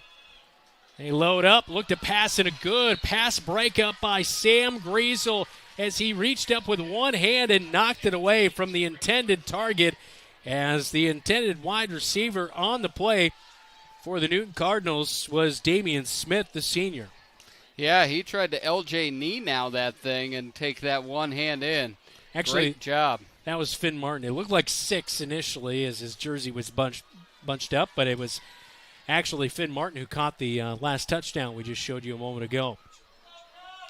Pistol formation as it is 3rd down now for the Newton Cardinals. A run right up the gut. Hansen runs it again, and he'll get to the 43-yard line. So 3 more yards. It'll be 4th down and 2 for Newton coming up Ball in the middle of the field, and it looks like Newton going to go for it here on 4th and short. Yeah, just probably trying to control the ball through the to the end of the half. But Sinclair did a nice job of swallowing him up early. Love to see him get him all the way to the ground, but he definitely interrupted that play. Cardinals pack it in tight, handoff, and Hansen has a seam, jukes out a Bobcat, gets a block downfield at the 40, and Hansen's going to take it all the way for a touchdown. It is a 57-yard touchdown rush for Isaiah Hansen as he came in, 12 rushes for just 33 yards, and right there he surpasses his total on the season. Wow. And that, again, you see the tackling of defensive backs is you see right there just missing is Juan Perez, and then a kick-out block, just a heck of a blocking scheme. But really it's not just blocking. Yeah, they picked up a couple. It's just they're getting to the edge much more quickly, and people are not making plays in space. Skylar Millheiser is on to hold for the PAT by Jackson Price. And it is good, and it is now 35-0. Newton Cardinals leading your Bobcats right here on KFJB-TV as we look at the replay on that last play as Martin taking it off of left tackle, and just a good juke move. And, yeah, again, Skylar Millheiser, the tight end, with just a prolific. Yeah. That is you couldn't ask for a much better block at the high school level. No, you just asked for the syrup because that's a pancake all day long, right? He is just, people are getting scraped up. And you can tell just from the Bobcats' body language, and it happened after the missed field goal and they came and scored again. Yeah. Every single breath in their lungs just evacuated. There, you could just see the body language on the sideline, just the energy on the field.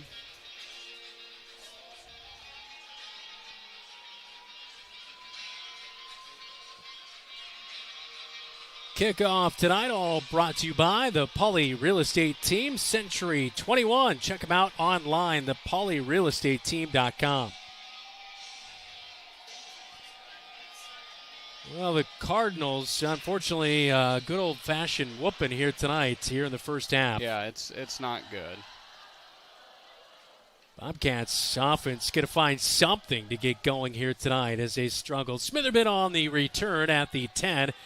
They'll come to the near side, did break a tackle, got a nice block by Sam Griesel, slips one tackle, and spinning out of a tackle, gets over the 45, brought down at the 47, and this one going to be coming back as the Bobcats, a couple of blocks that look like maybe a blind side or a block in the back as the officials get together. 2 flags down on the field. Holding is going to be the call.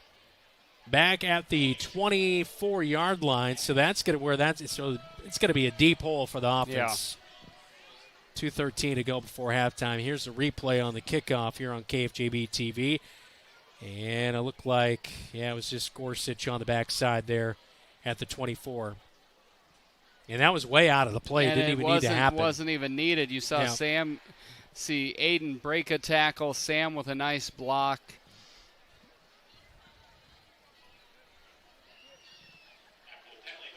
So at the 15-yard line is where the Bobcats will get it to start out this drive. 2:13 remaining before halftime.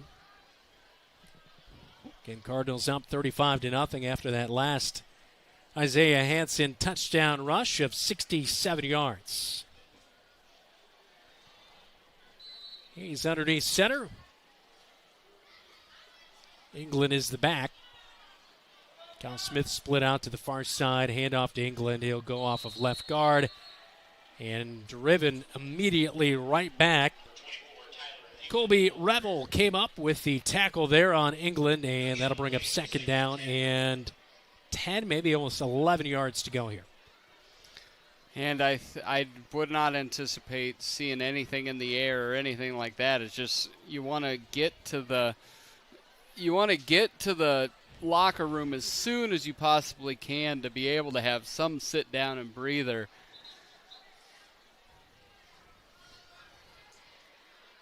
Well, you and I know that, Westman Mallard was putting a hurting on us when I was in high school at Armstrong Ringstead. I mean, there's not much you're going to say at halftime that is going to. There is no 36-point halftime speech. At least not that I remember. No. All I know is James Vanderbeek was the best that we have, and beyond that, and I don't think they were down 35. And it also was a movie, which also. Rush goes for nearly no gain, maybe about a yard right there on the pickup.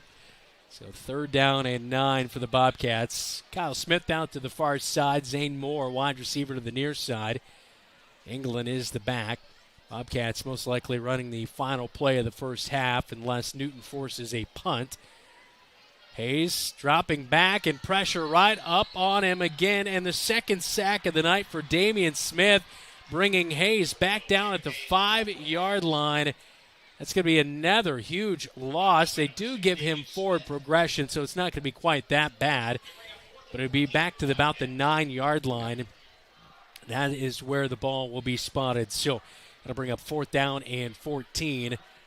As it looks like Newton is going to allow the first half to come to an end. It's been all Cardinals, 35-0 at halftime is our score, as both teams will head off to the locker room. As the Bobcats looking at an 0-4 start to the season, Newton has really turned around their season as they're looking to go 3-1. Plenty to figure out at halftime for the Bobcats. We'll get halftime stats, adjustments, and take a look at the highlights from the first half. This is Bobcat Athletics. You're watching KFJB-TV. You're an empty nester closing in on that retirement property. Chances are your plans didn't include mom moving in, but life happens and you do the right thing. Wells Fargo Advisors can help. For more than 125 years, we've created wealth management and investment strategies aimed at achieving our clients' personal financial goals. When retirement means caring for yourself and a loved one, turn to Wells Fargo Advisors. Together, we'll go far. Wells Fargo Advisors is located at 14 East South Ridge Road in Marshalltown. Call them at 641-752-5401. They're a member SIPC. Miller Middle School turns 100 next year. It has served generations of Marshalltown students well. Education has changed dramatically since Miller opened in 1925. Miller faces a long list of challenges, including limited technology capabilities, lack of space for learning, gathering, and new programming to prepare our students for the next step in their journey. Voters will consider a referendum in November to reimagine Miller for future generations. To learn more, go to marshalltowncsdfuture.com. At Greg Young Automotive, we go the extra mile for our customers across Iowa. Why do customers choose us and keep coming back? Because our commitment to exceptional service and satisfaction never wavers. With our extensive network of dealerships throughout Iowa, we leverage unbeatable pricing and offer a better inventory selection than other dealerships. Visit any of our 6 locations across the state and experience the Greg Young difference, where we'll go the extra mile for you. How can you help Marshalltown High School and enjoy a mouth-watering burger at the same time? By ordering the Bobcat Burger at Legends American Grill. 2 quarter-pound patties with crisp bacon strips, sauteed onions, and melted American cheddar, jack, and Swiss cheeses on top of fresh shredded lettuce on a toasted bun. It's absolutely delicious. $1 from every Bobcat Burger sold is donated by Legends to Marshalltown High School activities. So, enjoy a Bobcat Burger and help MHS. The Bobcat Burger, another exclusive from Legends American Grill in Marshalltown. Sportsmanship starts with us. As a student athlete, I need to model good behavior and represent my school appropriately. That means respecting my teammates, coaches, opponents, the officials, and fans. If I do that, so will others, and being a good sport becomes a way of life. To all of Iowa's student athletes getting ready to compete, remember, sportsmanship starts with us.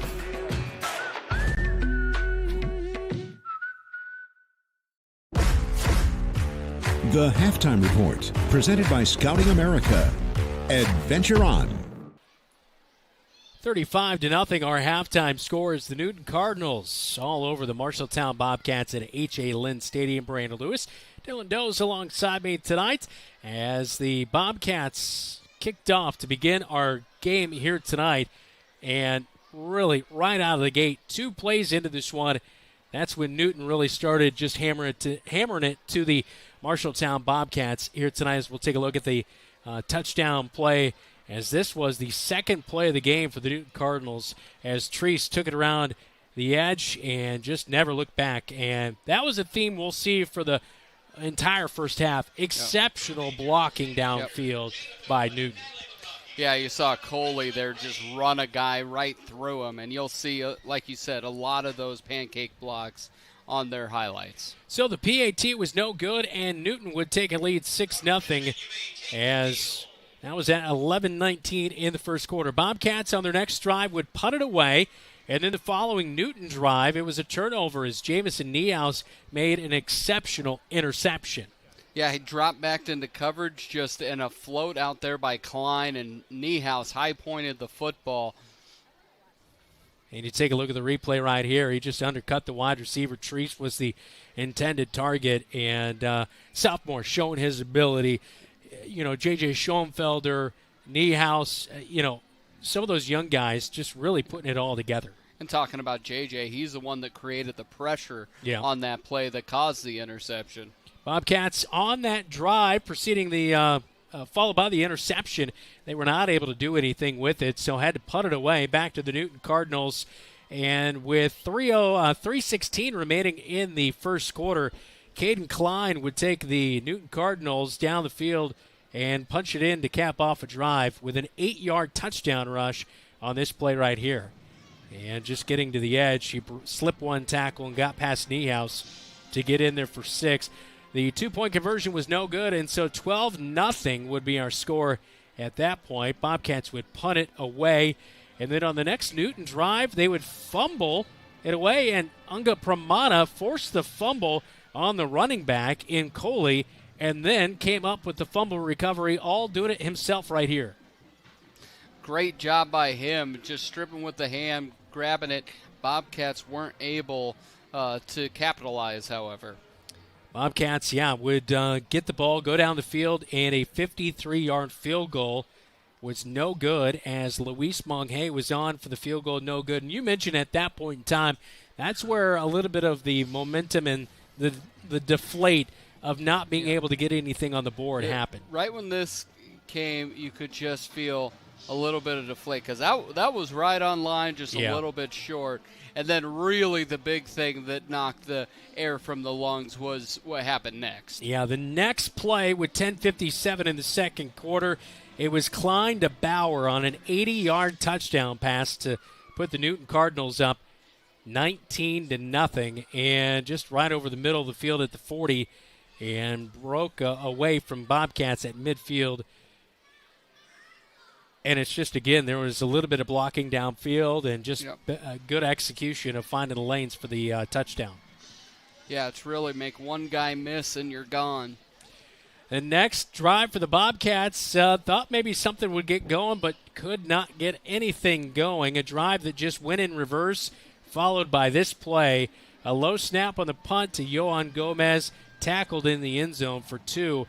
And it was 21-0. Newton would get the kickoff, and just a few plays later, Klein found Finn Martin for a 48-yard touchdown pass, and Newton went ahead 28-0 on this play right here. And again, Finn Martin just blown by the Bobcats. Yeah, it's just not much else. Yeah, just making plays. It's like we're standing still, and they're just going full bore. Bobcats looking at that last touchdown. Again, it was 28-0. As the PAT was good. Bobcats would get the ball back. They would punt it away. And Newton was not done pouring it on in the second quarter with 2:26. Isaiah Hansen, a 67-yard touchdown rush. And this was quite possibly the best blocking we saw throughout the night. Yeah, you see just a terrible miss there, and then just run right over. But you're right, that interior line just obliterated their blocks. And it was Skylar Milheiser, the tight end, who had a great executed block. As you can see it on this replay right here as he comes in the left side of your frame, just getting all up on Sam Griesel. Bobcats would get the following kickoff and end the first half as time would run out. But we close out that first half with some adjustments and stats coming up. We'll take a look at those. It is homecoming and a little bit of an extended homecoming for the Newton Cardinals as the marching band plays at halftime. We'll take a quick timeout. We'll get a scoreboard update when we come back. This is Bobcat football at halftime. Newton 35-0 on KFJB-TV.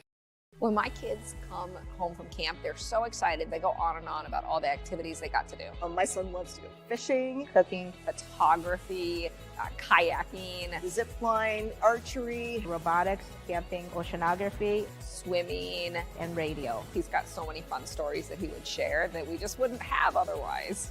Being involved in scouting, my boys have made lifelong friendships. I would recommend putting your kids in scouting. It's a great way for them to learn skills while having fun. When heading to the stadium, don't forget to scoot through the Scooters Coffee drive-thru on the way to the game. With a variety of drinks to choose from, you can give your school spirit a quick boost before cheering on the Marshalltown Bobcats. Try one of the fall features like the caramel apple smoothie, a pumpkin spice latte, or maple bourbon cream cold brew to get you through the game. Scooters Coffee, amazing people, amazing drinks, amazingly fast. South Center Street in Marshalltown, proud to support Marshalltown Bobcat football. The Halftime Report, presented by Scouting America. Adventure on. Can someone go get us a caramel apple smoothie, do you think, Dylan? I think they could. What time Scooters open till? Everyone got real quiet because they thought if they said something, we'd make them go. That's true. David, what are you doing, David? Yeah. Get to Scooters already. Just scoot around the corner and go grab that. It's quick. The van is here. It is. When they know the van is coming, it's serious. It's right. You pile in the back, get us some smoothies. All right, we got a 90-minute halftime here in Newton tonight. So we had a 90-minute pregame. They had the community band. They had Sir Isaac Newton. He had a speech at. People were handing out Fig Newtons before the game. Right. And we were up here yelling, "They're neither fruit nor cake." The whole ad was a lie. You were very adamant about that. I was. You feel like you were lied to in your childhood. I think I was. I also think Fig Newtons were highly overrated. You know what I was also lied to about in the 90s growing up as a kid? You didn't actually have to be a millionaire to have Grey Poupon. No. You know what I mean? No. They gave that perception, but that was not reality. And also someone that lied to us, grape nuts. Oh, that's they're true. They're neither Those grapes were awful. nor nuts, and they're terrible. And they were not great either. Yeah. No, there are things that sound awesome but are ultimately disappointing. You know, being my friend, or like grape nuts. You know, it sounds good on the front side, but really it doesn't work.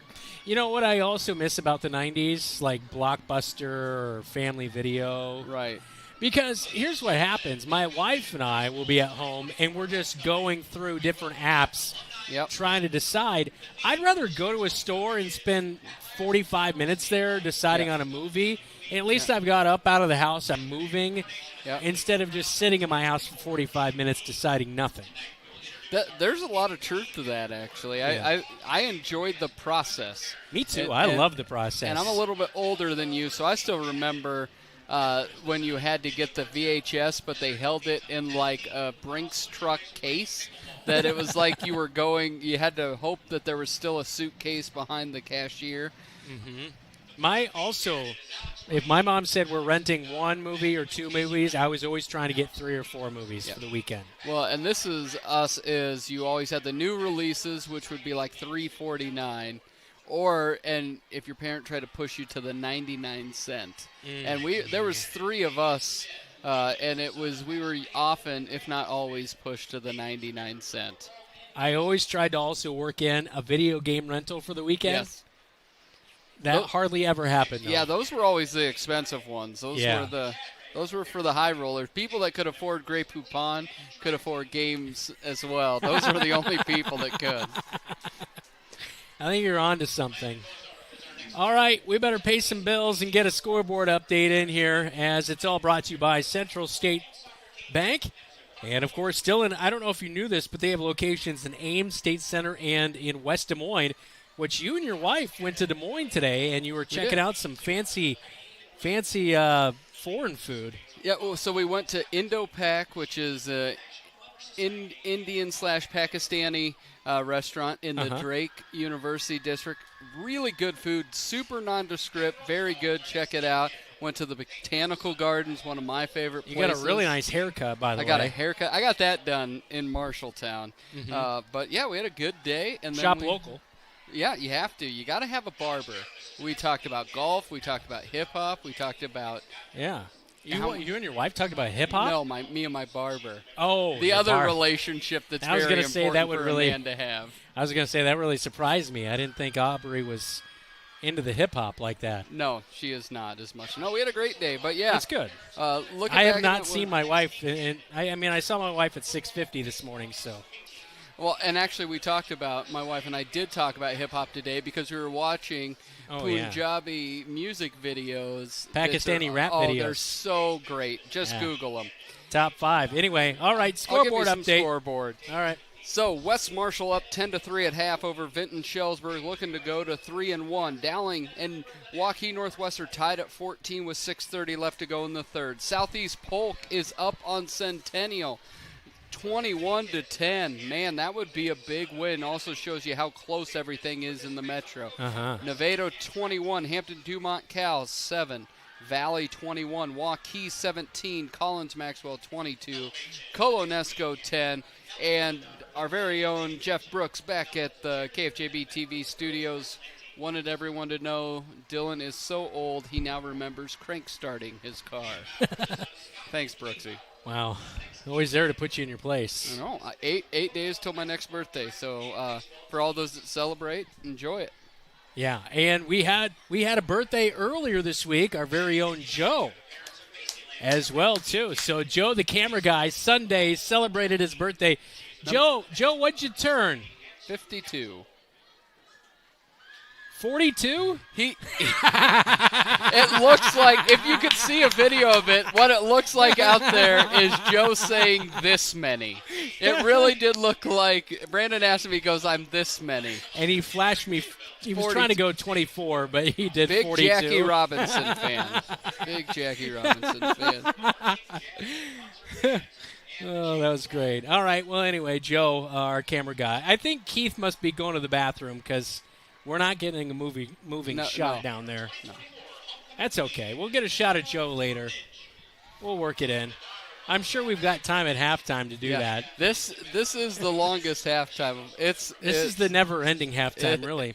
Oh, by the way, not only did we get Newton on homecoming, but senior night for Ames. So we always seem to find Ames in senior night as well. I have celebrated more seniors than their whole in Ames than anywhere else.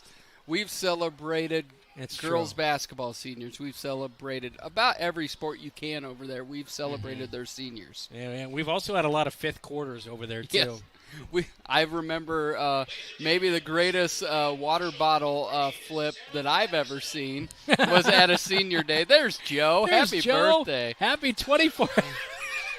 And he's saying, I think he's demeaning his Packers. I think is what he's doing. But, yeah, we saw you flip a water bottle out of the Ames. You're giggling over there. That was... We'll let you pause a little bit there. That was unexpected. Yes. Here we go.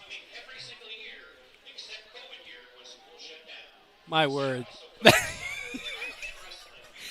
That's a top 5 moment right there. That's a good one. That is a good one. That's my adjustment for the second half. More of that. And with that, we'll take a timeout. 35-0. Newton leading Marshalltown at halftime right here on KFJB-TV. My son absolutely adores scouting. Scouting hides values through fun. My son's most favorite experience was going to South Korea as part of the World Scout Jamboree. He met people from all over the world. He gets access to so many different programs that he wouldn't have available to him otherwise, and the hands-on leadership is invaluable. Andrew's building confidence because of scouting, and that's going to help him as he approaches interviews or jobs or even friendships later in life. I would recommend putting your kids in scouting. It's a great way for them to learn skills while having fun. The right insurance agent can make all the difference. Assured Partners agents represent multiple insurance companies. They can pick and choose from a larger variety of outstanding insurance options. Assured Partners also handles life and health insurance and Medicare supplement coverage. With access to local, regional, and national insurance companies, Assured Partners will create policies tailored to the coverage you need. For more information, go online to assuredpartners.com/Marshalltown. Power through partnership with Assured Partners in Marshalltown, Toledo, and West Des Moines.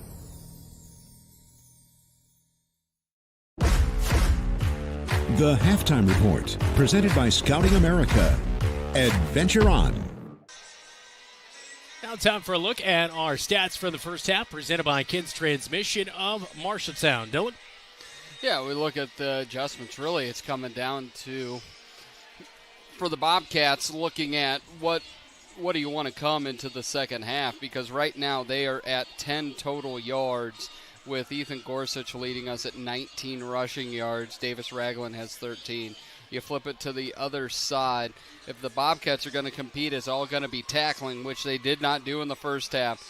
With 361 total yards of offense for Newton, led by Caden Klein's 128 in the pass game, touchdown passes to Finn Martin and Cade Bauer. Bobcats have got to tackle in the secondary. They're not going to come back and win this one, but you can come back and show heart and build on that. That is for sure. Stats and adjustments, all presented by Ken's Transmission, your family-owned transmission experts. Second half is next when we come back to H.A. Lynn Stadium in Newton, right here on KFJB-TV. Have you ever seen what it takes to fix a transmission? It takes a lot of patience, a lot of experience, and a whole lot of talent. At Ken's Transmission, they have all the above. Family owned and operated with over 62 years of experience in all areas of transmission, keeping your vehicle shifting smoothly, and routine maintenance, repair, and replacement, including automatic and manual. For reputable service you can trust, Ken's Transmission. Ken's Transmission at 306 East Anson Street in Marshalltown is a proud sponsor of the Marshalltown Bobcats. Bobcat Athletics on KFJB-TV is sponsored by Marshalltown Area Chamber. Meet in Marshalltown.com. Marshalltown Community College, a step in the right direction. And McGregor's Furniture and Mattress, quality furniture for every room in your home.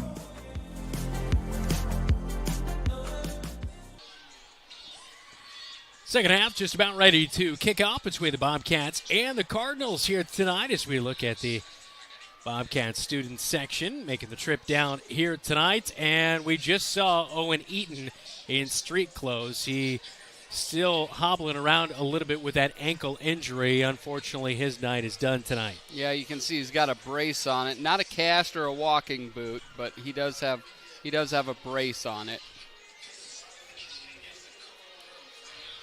So the Bobcats will be without their starting center here tonight for the second half.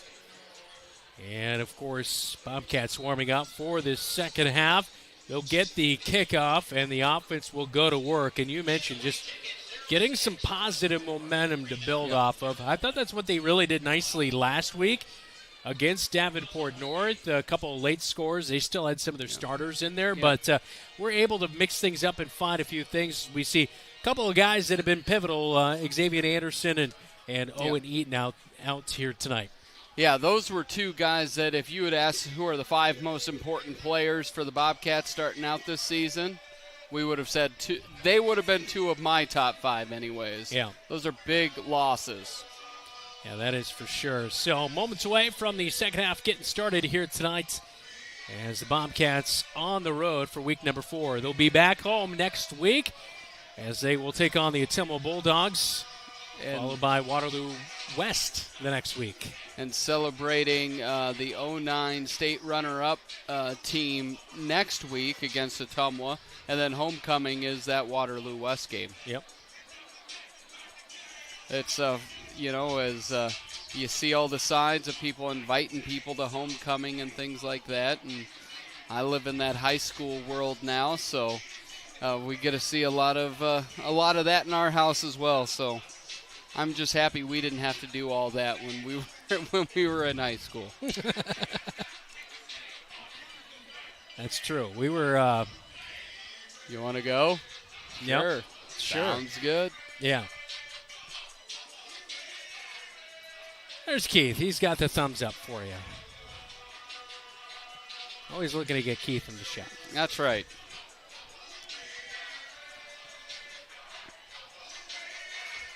Well, the Bobcats huddling as that was one of the longest halftimes I've ever endured in my life. And it was great. We had a great time. It was a lot of fun, a lot of memories made. Yeah. Well, there's one big memory.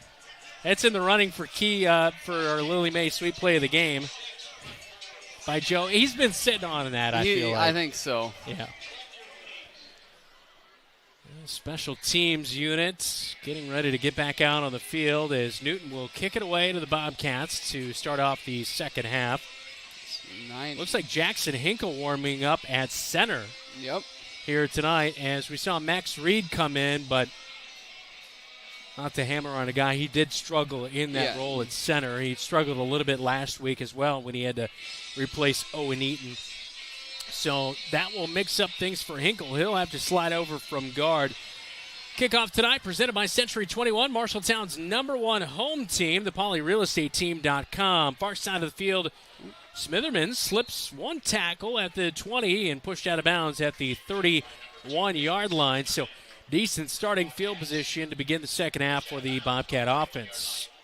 It'll be interesting to see how they go. You're looking out there for the Bobcats. The offensive line has changed up a little bit. You look to have Nate Sinclair out there, the big 75 Max Reed, along with Jackson Hinkle, John Schaefer, and Arian Hancock. So Max Reed is still going to be out there, but they're just going to slide him around over to left tackle. He played there a little bit last week as well. Hayes underneath center, barking out the signal on first down. Hand off to England, and England carrying two Cardinals on his back. That's actually Ragland with the carry, and that's a nice gain on first down for Ragland, who picks up 6 yards. And he's been the most effective of the runners here tonight. It's he's the one that if he's taking on contact, he's going to get you 3-4 yards no matter what. And there he even added a couple to that and got 7. So second down and 3. Ball on the far side hash. Bobcats heading towards the south end zone here at H.A. Lynn Stadium. Hand off to Ragland again. He's up over the 40. A flag flies in on the play as it's near first down yardage. And it came from the far side officials, so I'm not sure if somebody jumped offside quickly or if it was a false start. I think it's a chop block. There you go, Dylan. You're all over that play. As it is a 35-point lead for the Cardinals, so it is a running clock here in the second half. If you're wondering why the clock was still ticking, even though the officials are marking off a penalty. So it's a costly one, which puts the ball back inside the 25. It will be at the 23, which brings up second down and 18 on the far side hash. On their own side of the field for the Bobcats. As the Bobcats in their all-white uniforms, Cardinals black tops, red bottoms, white helmets. Ragland is still in at running back. 2 wide receivers set. And it's an option play to the near side. And a little bit of dancing around there by Smitherman. Thought he could have came out to the near side. Hindsight's 20/20. Ball pops out late. And it looked like the Bobcats did cover it up and retain possession. Second down and 18. It looks like he gets back the penalty yardage. So third down and 10. At the original line of scrimmage here as you see the last play with Smitherman.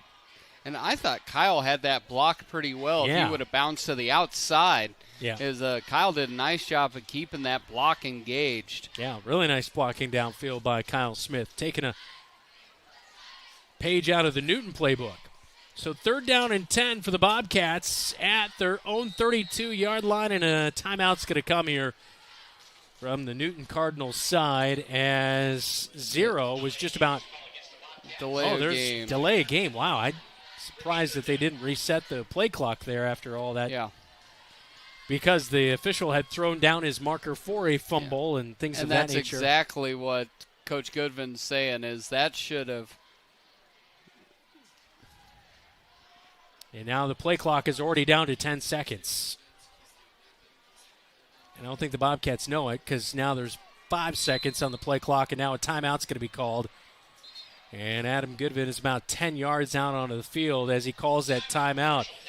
So the first timeout of the second half taken by the Bobcats in the third quarter, 8:22 to go. 35-0, and Newton on top right here on KFJB-TV. Some drivers trade cars every year or every other year. Some drive their cars till they drop. Whatever kind of driver you are, Lennox Employees Credit Union is here to get you into the car for your style of driving. You're invited to go to our website, lennoxecu.com, for membership eligibility and loan rates, or call the office to talk to a loan officer. The loan process is quick and easy. Low auto loan rates from Lennox Employees Credit Union, 1004 East Main Street in Marshalltown. Member NCUA. What's your best round here? 68. 68. Wow, that's pretty impressive. Yep.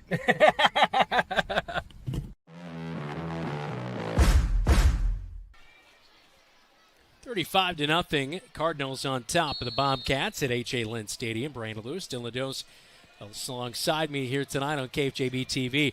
Long third down, 3rd and 14 for the Bobcats after the delay of game.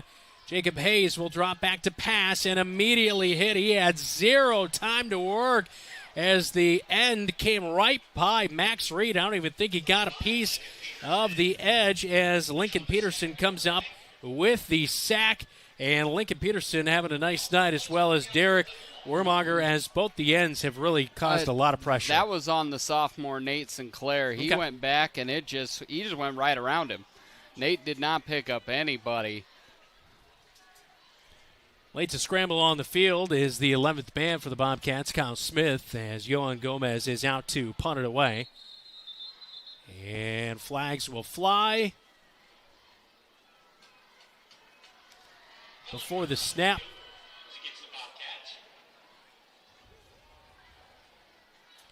False start is the call. And 4th and 24. So Yohan Gomez will look to get all of this one. Snap is back. Gomez will get it away cleanly. Up at the Cardinal logo at midfield at the 50. It will bounce. As Cade Bauer will let it bounce all the way down to the 30. And that is a huge field flipper by Yohan Gomez, who continually does that. And we've not seen him a lot on offense or defense, but out there at special teams, he's still limping after being rolled up on that safety in the first half. Yeah, it's the only good thing about this game all night long is you see it. He's able to get his kick through. The best thing about tonight is I'm going to be interested to see where he ranks for average yard per punt coming into next week. But he's still hobbling. It seems that running across the field is putting a lot of pressure on that ankle. Yeah, unfortunate to see for the Bobcats senior. And Isaiah Hansen, the backup quarterback, who had a really nice first half. He had a touchdown rush of 67 yards. He's now in at quarterback for the Newton Cardinals with 6:58 in the third quarter. False start on the Cardinals on their drive here, starting at the 30 initially, backed up to the 25 now as it's 1st and 15.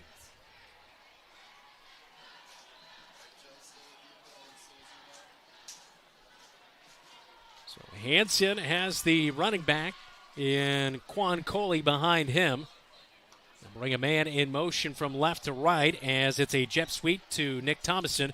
And Thomason gets around the edge and a nice block again. Sidesteps a Bobcat at the 40. Pushed out of bounds at the 46-yard line.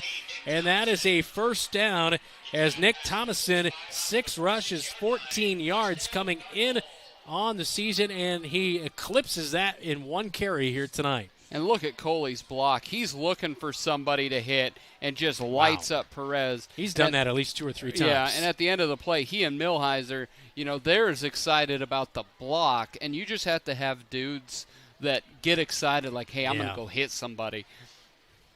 Coley is the deep back in the pistol formation for Hansen, and Coley will get the handoff, a reward for that nice block. He spins off of Niehaus, drags him along on the Cardinal logo at midfield into Bobcat territory. It's an 8-yard gain right up the gut for Coley, and they just have weapons all over the place, dude. Yeah, they're in sync, they're loaded, and you know, whenever you're having success, it just breeds more and more success.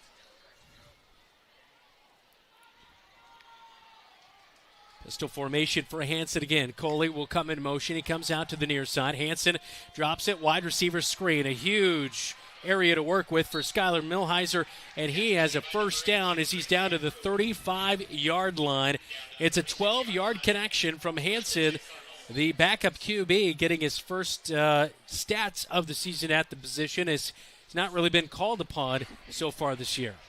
No, it's nice in case he has to be. You know, in Newton's desire, of course, is to be in the postseason yet again. They were last year.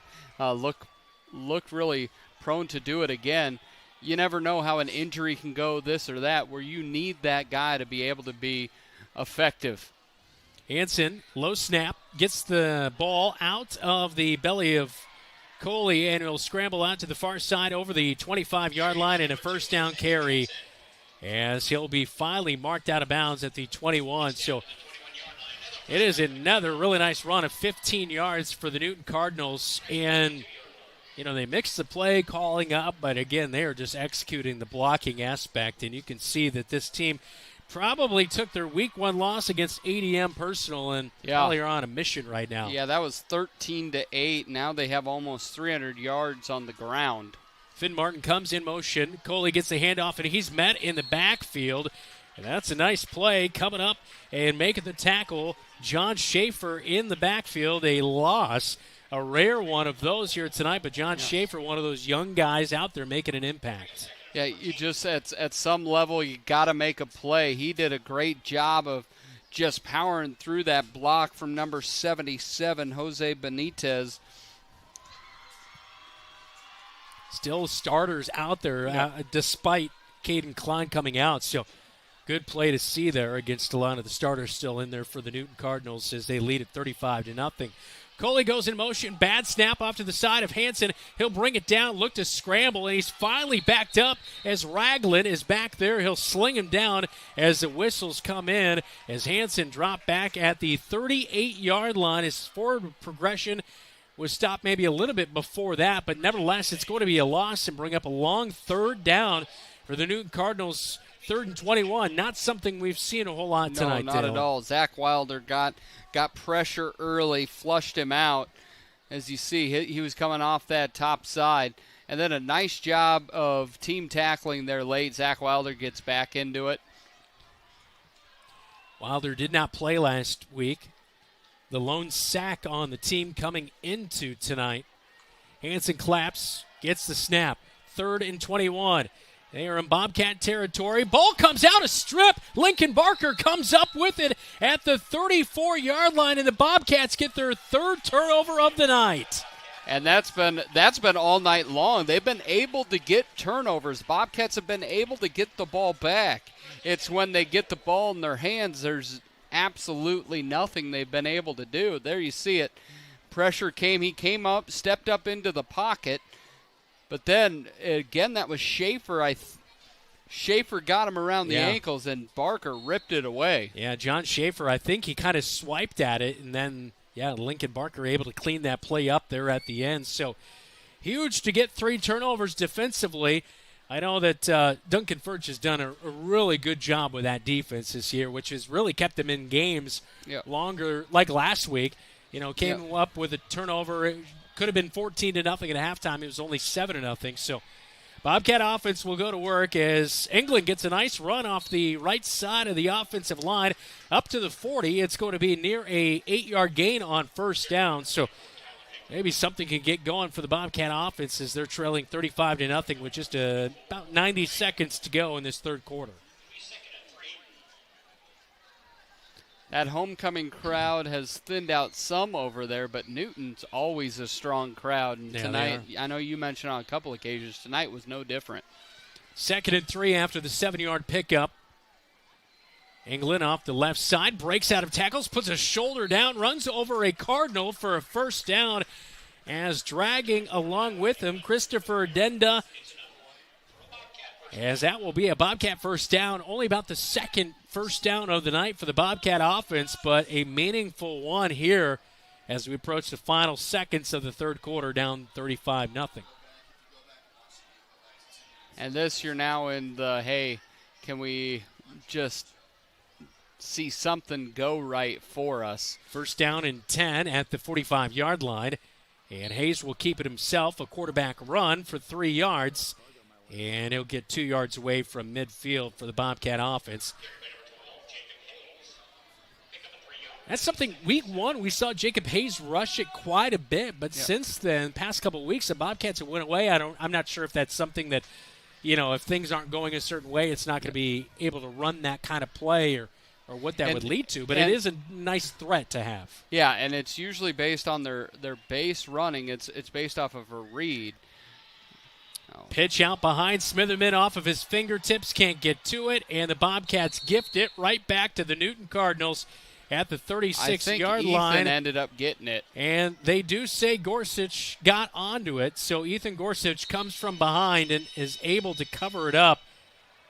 And so second down turns into a third down and forever as we head to the fourth quarter.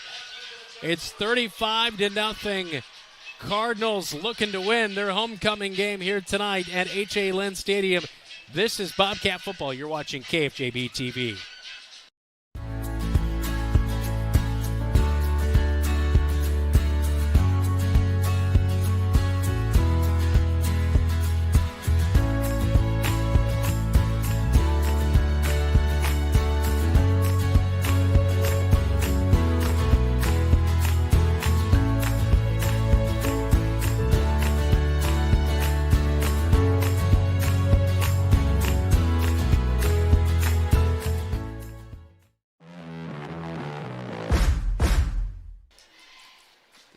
Well, the Bobcats have had their struggles tonight in a 35-0 deficit as we head to the fourth quarter. Here's a look at that last play as Jacob Hayes, a pitch behind Smitherman off of his fingertips. He wasn't able to get to it, but Ethan Gorsuch he's been showing exceptional hustle to get to that football right there. Ethan's kind of popped out the last couple of weeks of he doesn't give in, he doesn't give up. So as we head to the fourth quarter, 12 minutes on the scoreboard, 3rd and 18 at their own 37-yard line. Jackson Hinkle is late to check in here. Here's the center now for the Marshalltown Bobcats. A few injuries have forced a little bit of shifting around on the offensive line as Owen Eaton was lost earlier tonight. A roll out to the near side. Jacob Hayes in the flat, fires, but down to the knee as Zane Moore makes the catch at the 41.5-yard line. Only a gain of about 4 yards through the air, and the Bobcats will go for it on 4th down and 14. That's where Jacob's got to get that ball up to allow Zane to run with it. He got the completion, but Zane had opportunity to run. Yeah. Maybe only pick up another 2 or 3, but makes a difference when you're looking at 4th and 14 versus 4th and 8 or so. Right. Ragland is the running back, 2 wide receivers set for the Bobcats. Hayes is going to go through the air. Slips 1 sack attempt. Almost a face mask right there as he's brought down at the 45-yard line. It is a gain of 4 for Jacob Hayes on the ground. It's a turnover on downs. Newton football at the 45 in Bobcat territory. Yeah, just tough one where Jacob's getting about a half a second to see what he wants to throw. If he doesn't see it, just trying to do anything positive. That was pretty good pocket presence, though, right there to evade a couple of guys coming off the edge. So 11 minutes to go in this football game, 35-0, a running clock as the Newton Cardinals take over on the near side hash. Going towards the south end zone. Isaiah Hansen brings a man in motion, the backup quarterback out there for his second drive. A little bit of a miscue. He'll tuck it in and run for it and gain about 2 yards as he goes off the right side of the offensive line. I don't think that was exactly how they were drawing that play up. No, but number 68 was at the bottom of the pile for the Bobcats yet again. John Schaefer's last two drives. The score may not be in our favor, but there still will be an Opa Grill player of the game. And you look at kind of the effort that John Schaefer's put in here in the third and fourth quarter. Hansen will clap for it. Pressure. Schaefer got it. But a wide receiver screen on the play call, and it's going to be a first down. 2nd and 8, and they get about 9 yards as the ball was caught by Gabe Otto, the junior tight end. He was able to pick up the first down as we are now under 10 minutes to go in this football game. Yeah, JJ, I think that was JJ Schoenfelder. Might have been Isaiah Wilder, but did a great job of recognizing that and bringing the receiver to the ground. You bring up John Schaefer. I mean, I think, you hear coaches at all levels say, yep, you're on tape in games like this. Yep. Who wants to really play for the rest of the season after you start out 0-4? And that's when John Schaefer, who gets in the backfield right away and makes the tackle on Coley. Yeah. And that's going to be a tackle right to the line of scrimmage. He makes another really nice play, but that's the effort in those plays that really stick out to coaches. Yeah, and I personally know where I'm looking at. The guy who wants to play here tonight has done a really nice job here in the second half. So Schaefer not only on the defensive line, but also playing on the offensive line. And they're 2nd and 9 now. They're now in a 4-3 defense instead of that traditional 3-4. Pistol formation. J.J. Schoenfelder gets into the backfield and will pick up a TFL as he brings down Coley in the backfield, as that will be a loss of 2, maybe 3 yards to bring up a long 3rd and 12. Yeah, just able to split up. They brought linebacker pressure right up the middle. J.J. didn't get touched. No, and didn't hesitate to make that play either, really. So 4 down linemen now for the Bobcats with those 3 linebackers. A fumble snap. Coley picks it up. It's going to be another loss and 4th down and forever for the Newton Cardinals. And the Bobcats finally getting some pressure on that offensive line with those 4 down linemen. And so good to see right there for the Bobcats as it's 4th down and 19 now for the Newton Cardinals. And really just right off the fingertips for the backup quarterback and Hansen. Yeah, Hansen just dropped it.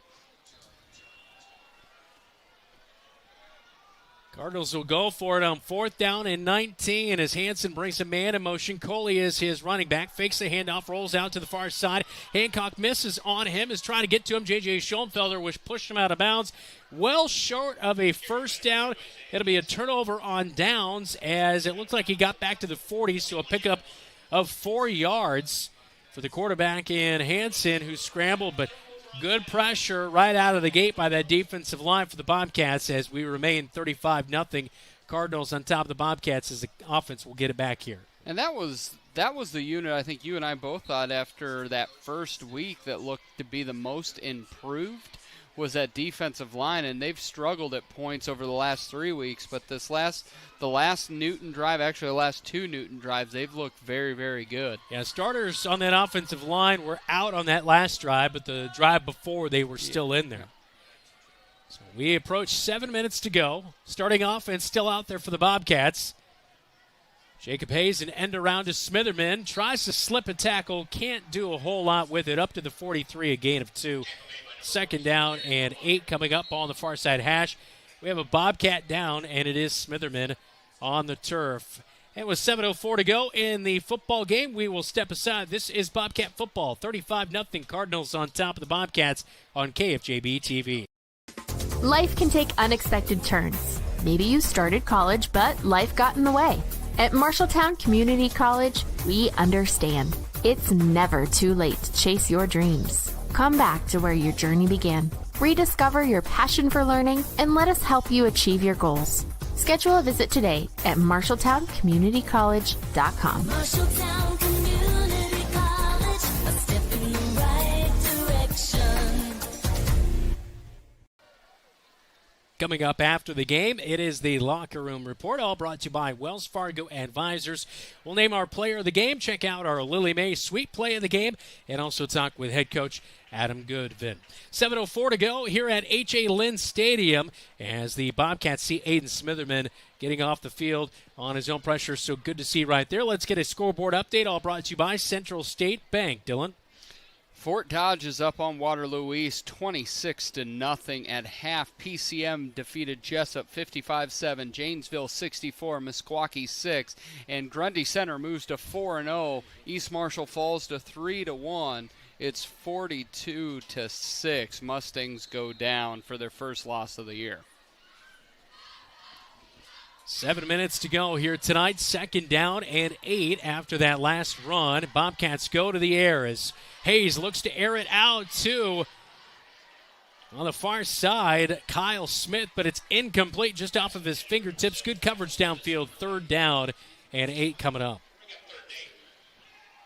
Try to stretch the field there a little bit. Jacob was able to do that a little bit late last week, and that to me is really that the offensive piece is finding a rhythm somewhere and really understanding, wanting to establish the run, get some rhythm with that run game, and throw off of that. And right now the Bobcats are struggling to find any form of a rhythm. The 3rd and long. England gets the handoff, spins out of a tackle. He's going to be about a yard short. It's a 7-yard pickup, and it's 4th and 1. He's had a few nice little seams, but again, it's not been anything consistent because sometimes he's being met 1 yard in the backfield. Right.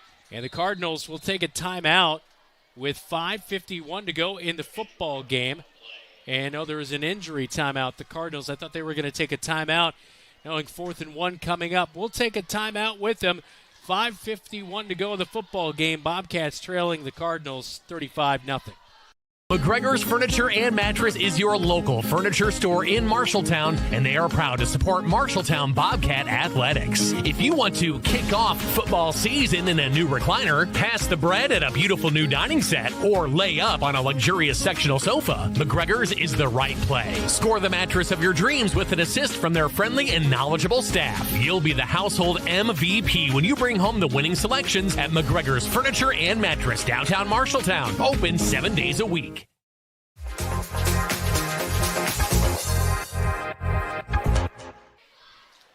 Back out of the timeout. Handoff on 4th and 1. England slips away at the 40, 30, 20, 10, and Tyler England will get the Bobcats on the scoreboard. It's a 50-yard touchdown rush, but there is laundry on the football field. Holding. Wow. Tyler England nearly his first varsity touchdown as he has his hands on his head in disbelief as Bobcats coming out of that timeout. Well, we'll get the replay here in a second, but 4th and 1, a huge play, and this one coming back. That's a gut punch. And here we have the replay. See who they called that on.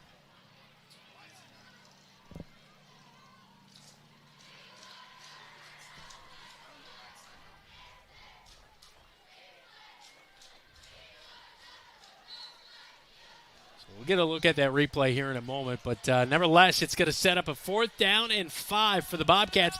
They're going to go for it on the near side hash. Hand off to Ragland. Fights off a couple of tackles, but he's going to be well short, as that'll be a turnover on downs for the Bobcats. Not able to get enough for that 1st down. So here's that by England. It's clear. He was riding him on the – I'm not even sure – if you look at the block, there was a Bobcat right in the back of one of the Cardinals. If they turn their back on you, you got to let them go. Yeah. Here it is. It's right on. It's Lincoln Barker is who I'm guessing they called it on, because he kept engaging him long after he had turned. Well, a turnover on downs for the Bobcats. Unfortunately, they look to have their first score of the game, but cannot come up with anything. And Hanson's going to run it with Coley and getting in the backfield quickly to come up and make the tackle, and he's been all over the place tonight. Jackson Hinkle, he is a workhorse kind of guy as well, like we were pointing out John Schaefer, but Hinkle, he's been all around on that offensive line. He's a utility guy on the offense and defensive line. Well, and we talked about no Nacho Macias tonight as well, so that, again, thins out your defensive line. Hinkle had to move over when Eaton went out to center. He's, like you said, Swiss Army knife, done everything the Bobcats needed. And end around play for the Newton Cardinals on 2nd down and 12, as getting the handoff. Nick Thomason, he's had a couple of nice runs now, as that one will pick up really solid yardage and get it down to the 40-yard line. So 9-yard pickup. It will set up 3rd down and 3.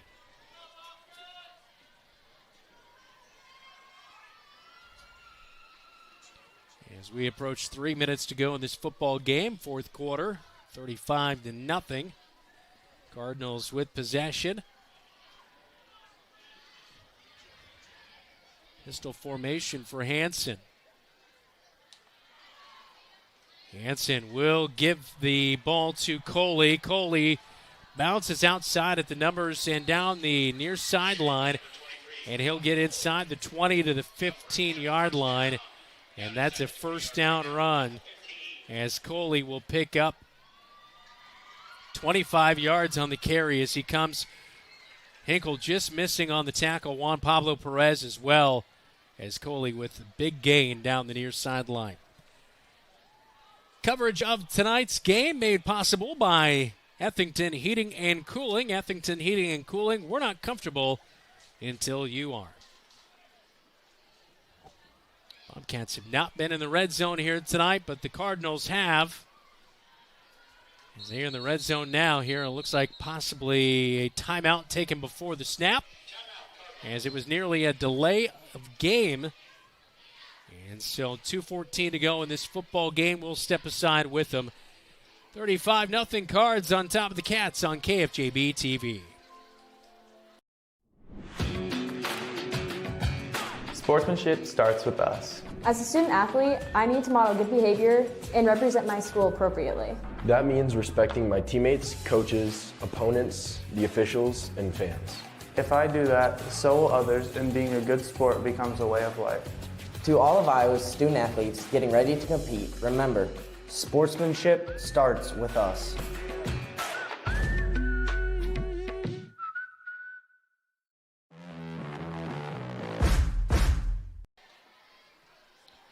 .214 to go in this one here tonight. Coming up after the game, it is the Locker Room Report, all brought to you by Wells Fargo Advisors in Marshalltown. Hansen at quarterback for the Newton Cardinals.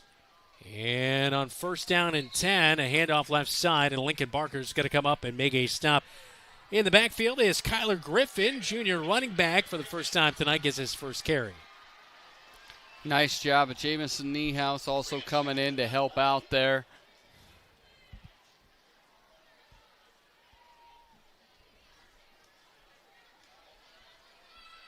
Second down and 11, as it was a loss of 1 yard.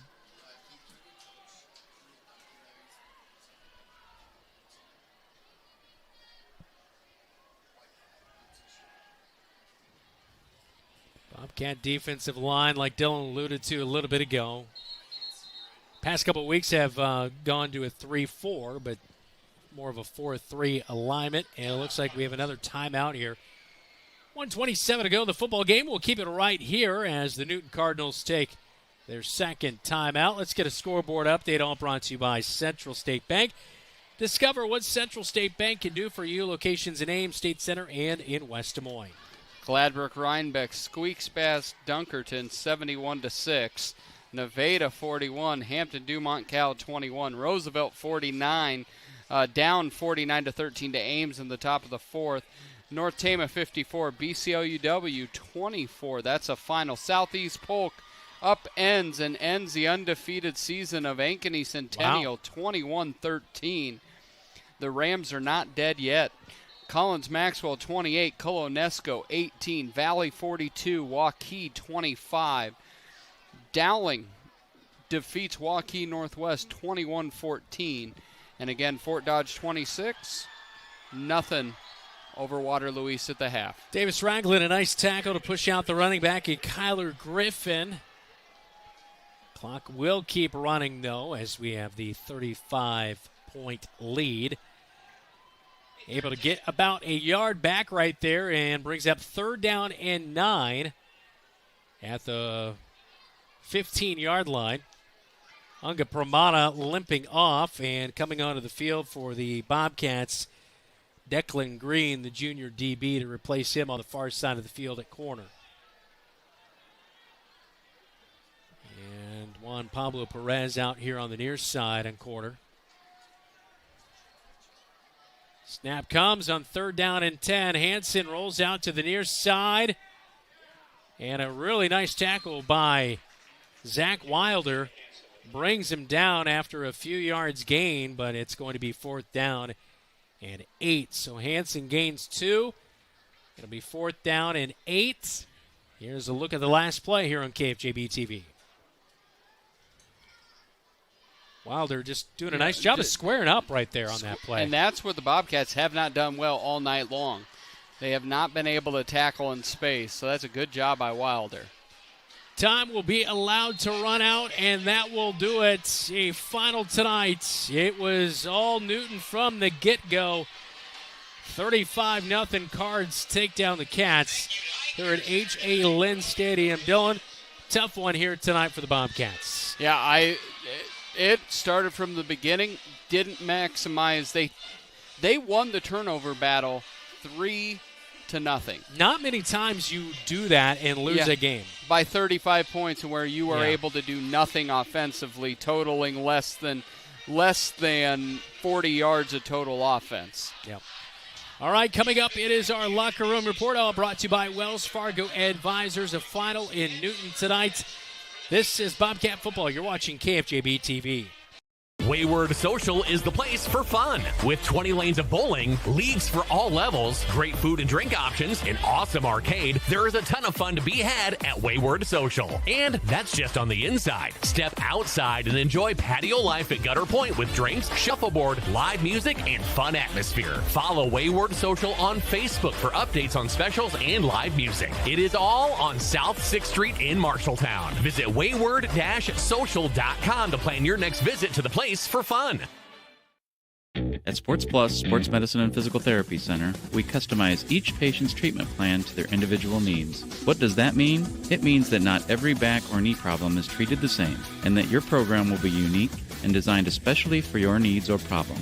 This improves how quickly you will return to work or sports. The Sports Plus staff is encouraging and takes pride in your successful recovery. This is just one more reason why champions choose Sports Plus Physical Therapy as their favorite place to rehabilitate and train.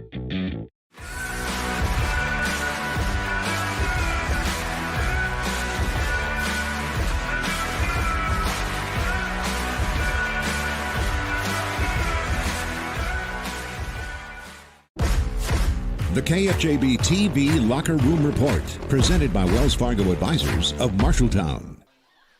Well, this is the Locker Room Report. You're watching Bobcat Football on KFJB-TV. I'm Brandon Lewis, Dylan Doze alongside me. Thanks so much to our KFJB-TV crew down in Newton tonight as, we had Joe Cornwell, Common Spelling, Keith Stewart on camera, David Braga on stats, Zach Tomish, our producer, Jeff Brooks back at the studios here tonight. And Dylan, all the scoring, 35 points in the first half. It was all Newton as right out of the gate, not even a minute into this one, it was a 66-yard touchdown run by the wide receiver on an end around in Riley Treese. And after that, Newton never really looked back at this one. No, the only one where it was 12-0, we got a turnover in Newton territory. That came and went when we weren't able to move the football. That was the opportunity. I mean, they came out, they were hyped. It's homecoming. They knew they dominated Bobcats last year and obviously wanted to do something of some sorts, but to come out here and just like they did it, I mean that has to say a lot about how Newton is operating their football program behind Andy Swedenhelp. Yeah, they are locked in. They've got the crowd going, but they know what they're supposed to do. They work like a well-oiled machine. Now, there is some stuff to clean up. Coaching staff, they turned the ball over 3 times tonight, and you know they're going to hear about that. You know that's something that a teachable moment so they can continue to get better to move towards state. It is pretty disheartening, though, to know that Newton now in the last 4 games, they've outscored you 150-28. Yeah, it's not great. That's just like a mic drop stat. It's not great. No, that is for sure a tough pill to swallow here tonight for the Marshalltown Bobcats. As head coach Adam Goodvin talking with his guys after this one. Obviously, a few injuries also kind of in the mix didn't help matters whatsoever. No, not at all. You see, we had that picture of Owen Eaton sitting next to Xavier Anderson, and we're like top 5 most important players on our team, and they're sitting there. And by the end of the game, they both had ankle braces, neither had shoulder pads. That's not a good deal. And then you saw little nickel and dime injuries along the way. Yeah, there's just no rhythm, no flow. Yep, Davis Ragland was out for a little bit, that kind of thing. Well, the Bobcats fall to now 0-4 on the season. They've got a game coming up next Friday night. We'll talk about a little bit more later in the Locker Room Report, all brought to you by Wells Fargo Advisors. Coming up next, we will name our player of the game and also check out our Lily May sweet play of the game as the Locker Room Report from H.A. Lynn Stadium in Newton rolls along right here on KFJB-TV. You planned and saved for your child to go to college, but medical school after graduation was a surprise. A happy, expensive surprise. Wells Fargo Advisors can help. For more than 125 years, we've created wealth management and investment strategies aimed at achieving our clients' personal financial goals. When opportunities surprise you, turn to Wells Fargo Advisors. Together, we'll go far. Wells Fargo Advisors is located at 14 East South Ridge Road in Marshalltown. Call them at 641-752-5401. They're a member SIPC. Bobcat Athletics on KFJB-TV is sponsored by Sports Plus, SportsPlusTherapy.com. Wayward Social, the place for bowling, games, food, and more. And Wells Fargo Advisors of Marshalltown, helping you develop strategies for pursuing your financial goals.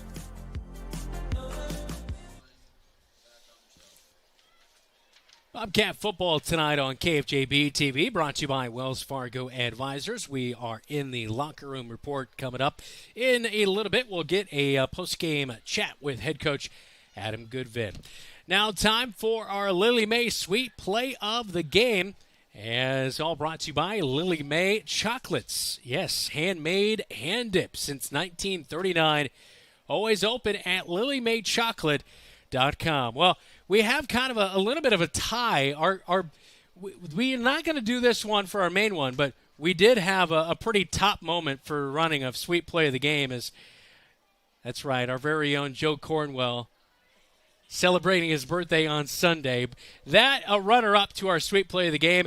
Our sweet play of the game comes from Jamison Niehaus, as this is his second one of the season, as J.J. Schoenfelder got pressure on the quarterback, and Bauer, he threw it, and really nice play by Niehaus. He undercut the wide receiver, and he was able to come up with the interception. Here's a look at the other angle, as Treese was the intended target. But Jamison Niehaus with the interception, and really nice turnover force by that Bobcat defense there tonight. That is our Lily May sweet play of the game, always open at lilymaychocolate.com. Now time for our OPA player of the game, all presented by OPA Grill in Marshalltown. As OPA Grill in Marshalltown, Greek and traditional favorites, all you have to say is OPA. Well, he did a nice job. I know he had at least one TFL tonight. It's Jonathan Schaefer, the sophomore offense and defensive lineman, 6 foot 236. Really did a nice job blocking as well as on the defensive side, especially late. I saw him. He was first to get lined up for the post-game handshake at midfield as well. Definitely trying to make an impression on this coaching staff, as that is our player of the game, John Schaefer, sophomore for the Marshalltown Bobcats, as John Schaefer will receive a $25 gift certificate, as he is the player of the game. We'll take a quick timeout. When we come back to H.A. Lynn Stadium in Newton, we'll get a post-game chat with head coach Adam Goodvin. This is Bobcat Football. You're watching KFJB-TV. What does OPA mean? OPA means joy, enthusiasm, and approval. And when you dine at OPA Grill in Marshalltown, you'll understand why. With their made-to-order pastas, soups, and salads made daily with the freshest ingredients. Favorites include chicken parmesan pan-fried to perfection, fresh and light chicken lemon rice soup, and their signature OPA salad topped with seasoned gyro meat. OPA Grill Family Restaurant in Marshalltown, where you can dine in or drive through. All you have to say is OPA! You look forward to retirement as your time to relax. But now that it's here, turns out relaxation is overrated and you'd rather get back to work with an idea of your own. Wells Fargo Advisors can help. For more than 125 years, we've created wealth management and investment strategies aimed at achieving our clients' personal financial goals. When retirement plans change course, turn to Wells Fargo Advisors. Together, we'll go far. Wells Fargo Advisors is located at 14 East South Ridge Road in Marshalltown. Call them at 641-752-5401. They're a member SIPC. The KFJB-TV Locker Room Report, presented by Wells Fargo Advisors of Marshalltown. Welcome back to H.A. Lynn Stadium in Newton. 35-0 the final as the Cards take down the Cats. Our post-game interview with head coach Adam Goodvin, all brought to you by Edward Jones, Zach Wall, your financial advisor in Marshalltown. With Coach Adam Goodvin, Marshalltown drops to 0-4, 35-0 to Newton. Looking at, you having to have victories to be able to build towards. Bobcat defense did cause 3 turnovers. Really, when you look at the defense still fighting late, what does that say about your kids on that side of the ball? I think that's what's expected out of them, and they know that. I think the gist of tonight is I did a poor job of prepping us from a mental standpoint. I think we had way too many errors organizationally with guys not on the field when they should be, so I've got to be better. And then we'll look Ottumwa coming up this week. A great chance to get them rocking and rolling, ready to go. What's the plan going into this weekend to begin next week? Yep, it's the same plan every week. Whether you win or lose, you go back to work on Monday. So we'll get a scouting report ready for them and watch film and get back after it. Thank you very much, Adam. Bobcats drop 35-0 to Newton. Back to you, Brandon. All right, thanks, Dylan. That is our postgame chat with Coach, all brought to you by Edward Jones, Zach Wall, your financial advisor in Marshalltown. This is the Locker Room Report. You're watching KFJB-TV. Don't let concerns about shifts in the market disrupt your long-term financial goals. Edward Jones financial advisor Zach Wall can help. He'll work with you on an investment strategy for long-term results. Edward Jones can give you the tools and knowledge for a steady approach to hitting your financial targets. Get started by giving Zach Wall a call at 641-752-3017 in Marshalltown or visiting edwardjones.com. Edward Jones, member SIPC. When heading to the stadium, don't forget to scoot through the Scooter's Coffee drive-thru on the way to the game. With a variety of drinks to choose from, you can give your school spirit a quick boost before cheering on the Marshalltown Bobcats. Try one of the fall features like the caramel apple smoothie, a pumpkin spice latte, or maple bourbon cream cold brew to get you through the game. Scooter's Coffee, amazing people, amazing drinks, amazingly fast. South Center Street in Marshalltown. Proud to support Marshalltown Bobcat football. The KFJB-TV Locker Room Report, presented by Wells Fargo Advisors of Marshalltown. Well, as fans trickle out of H.A. Lynn Stadium tonight, 35-0, the final score as Newton takes down Marshalltown. Back in on the Locker Room Report here tonight. Let's get a scoreboard update. All brought to you by Central State Bank.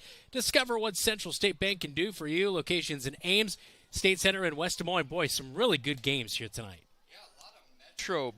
Metro beating up on the Metro. Johnston beat Ankeny after Ankeny had beat Southeast Polk or Dowling 24-7. Urbandale 27 over Dubuque Senior 27-0. West Marshall looking to go 3-1. They're leading going into the fourth 31-3. Nevada over Hampton Dumont Cal 41-21. Gladbrook Rhinebeck 71. Dunkerton 6. Ames up on Roosevelt 49-13. North Tama beats BCLUW by 30, and a big one, Southeast Polk 21, Centennial 13, knocked Centennial from the unbeaten. Wow. Yeah, definitely a big one there, that is for sure. That's a scoreboard update, all brought to you by Central State Bank. We'll wrap things up next from Newton right here on KFJB-TV. Miller Middle School turns 100 next year. It has served generations of Marshalltown students well. Education has changed dramatically since Miller opened in 1925. Miller faces a long list of challenges, including limited technology capabilities, lack of space for learning, gathering, and new programming to prepare our students for the next step in their journey. Voters will consider a referendum in November to reimagine Miller for future generations. To learn more, go to marshalltowncsdfuture.com. How can you help Marshalltown High School and enjoy a mouth-watering burger at the same time? By ordering the Bobcat Burger at Legends American Grill. 2 quarter-pound patties with crisp bacon strips, sautéed onions, and melted American cheddar, jack, and Swiss cheeses on top of fresh shredded lettuce on a toasted bun. It's absolutely delicious. $1 from every Bobcat Burger sold is donated by Legends to Marshalltown High School activities. So, enjoy a Bobcat Burger and help MHS. The Bobcat Burger, another exclusive from Legends American Grill in Marshalltown. The KFJB-TV Locker Room Report, presented by Wells Fargo Advisors of Marshalltown. Oh, we knew Keith had it in him. What a great shot that is, Dylan. He loves the moon shot. That is for sure. He is our rocket man flying off to the moon. That's just great work right there. It is. Top shelf. Top shelf, that is for sure. Great job by you tonight. You too, buddy. Thanks. We really had some moments here tonight that we had I'll some remember for the rest of my life. Yes. All right, coming up next week, very reminiscent. Bobcats were 0-4 heading to Ottumwa, and we'll see if there's any gunshots this next Friday night. Let's hope not. Yeah. Well, we got to bring him to our place, so we should be safe. Who dressed your son today, by the way? He did. Wow. He went neon yellow, neon green.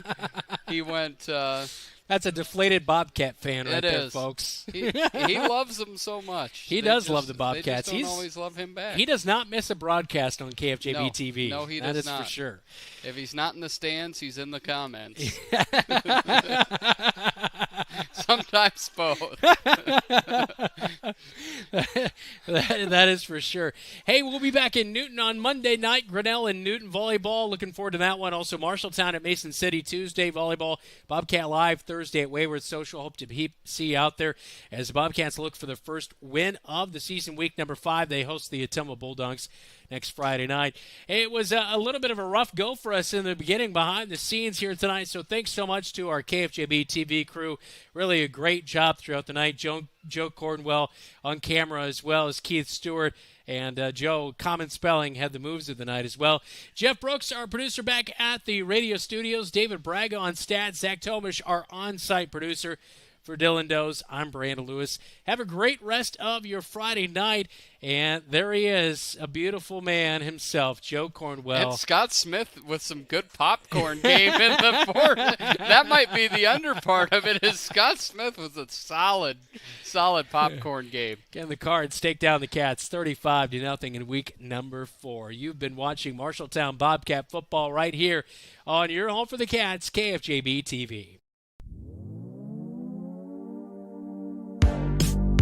Bobcat Athletics on KFJB-TV is made possible by Assured Partners, Greg Young of Marshalltown, Lennox Employees Credit Union, Marshalltown Area Chamber, Marshalltown Community College, The Gregors Furniture and Mattress, Sports Plus, Wayward Social, Wells Fargo Advisors of Marshalltown, Marshalltown School District, Scooters of Marshalltown, State Farm, mtownproud.com.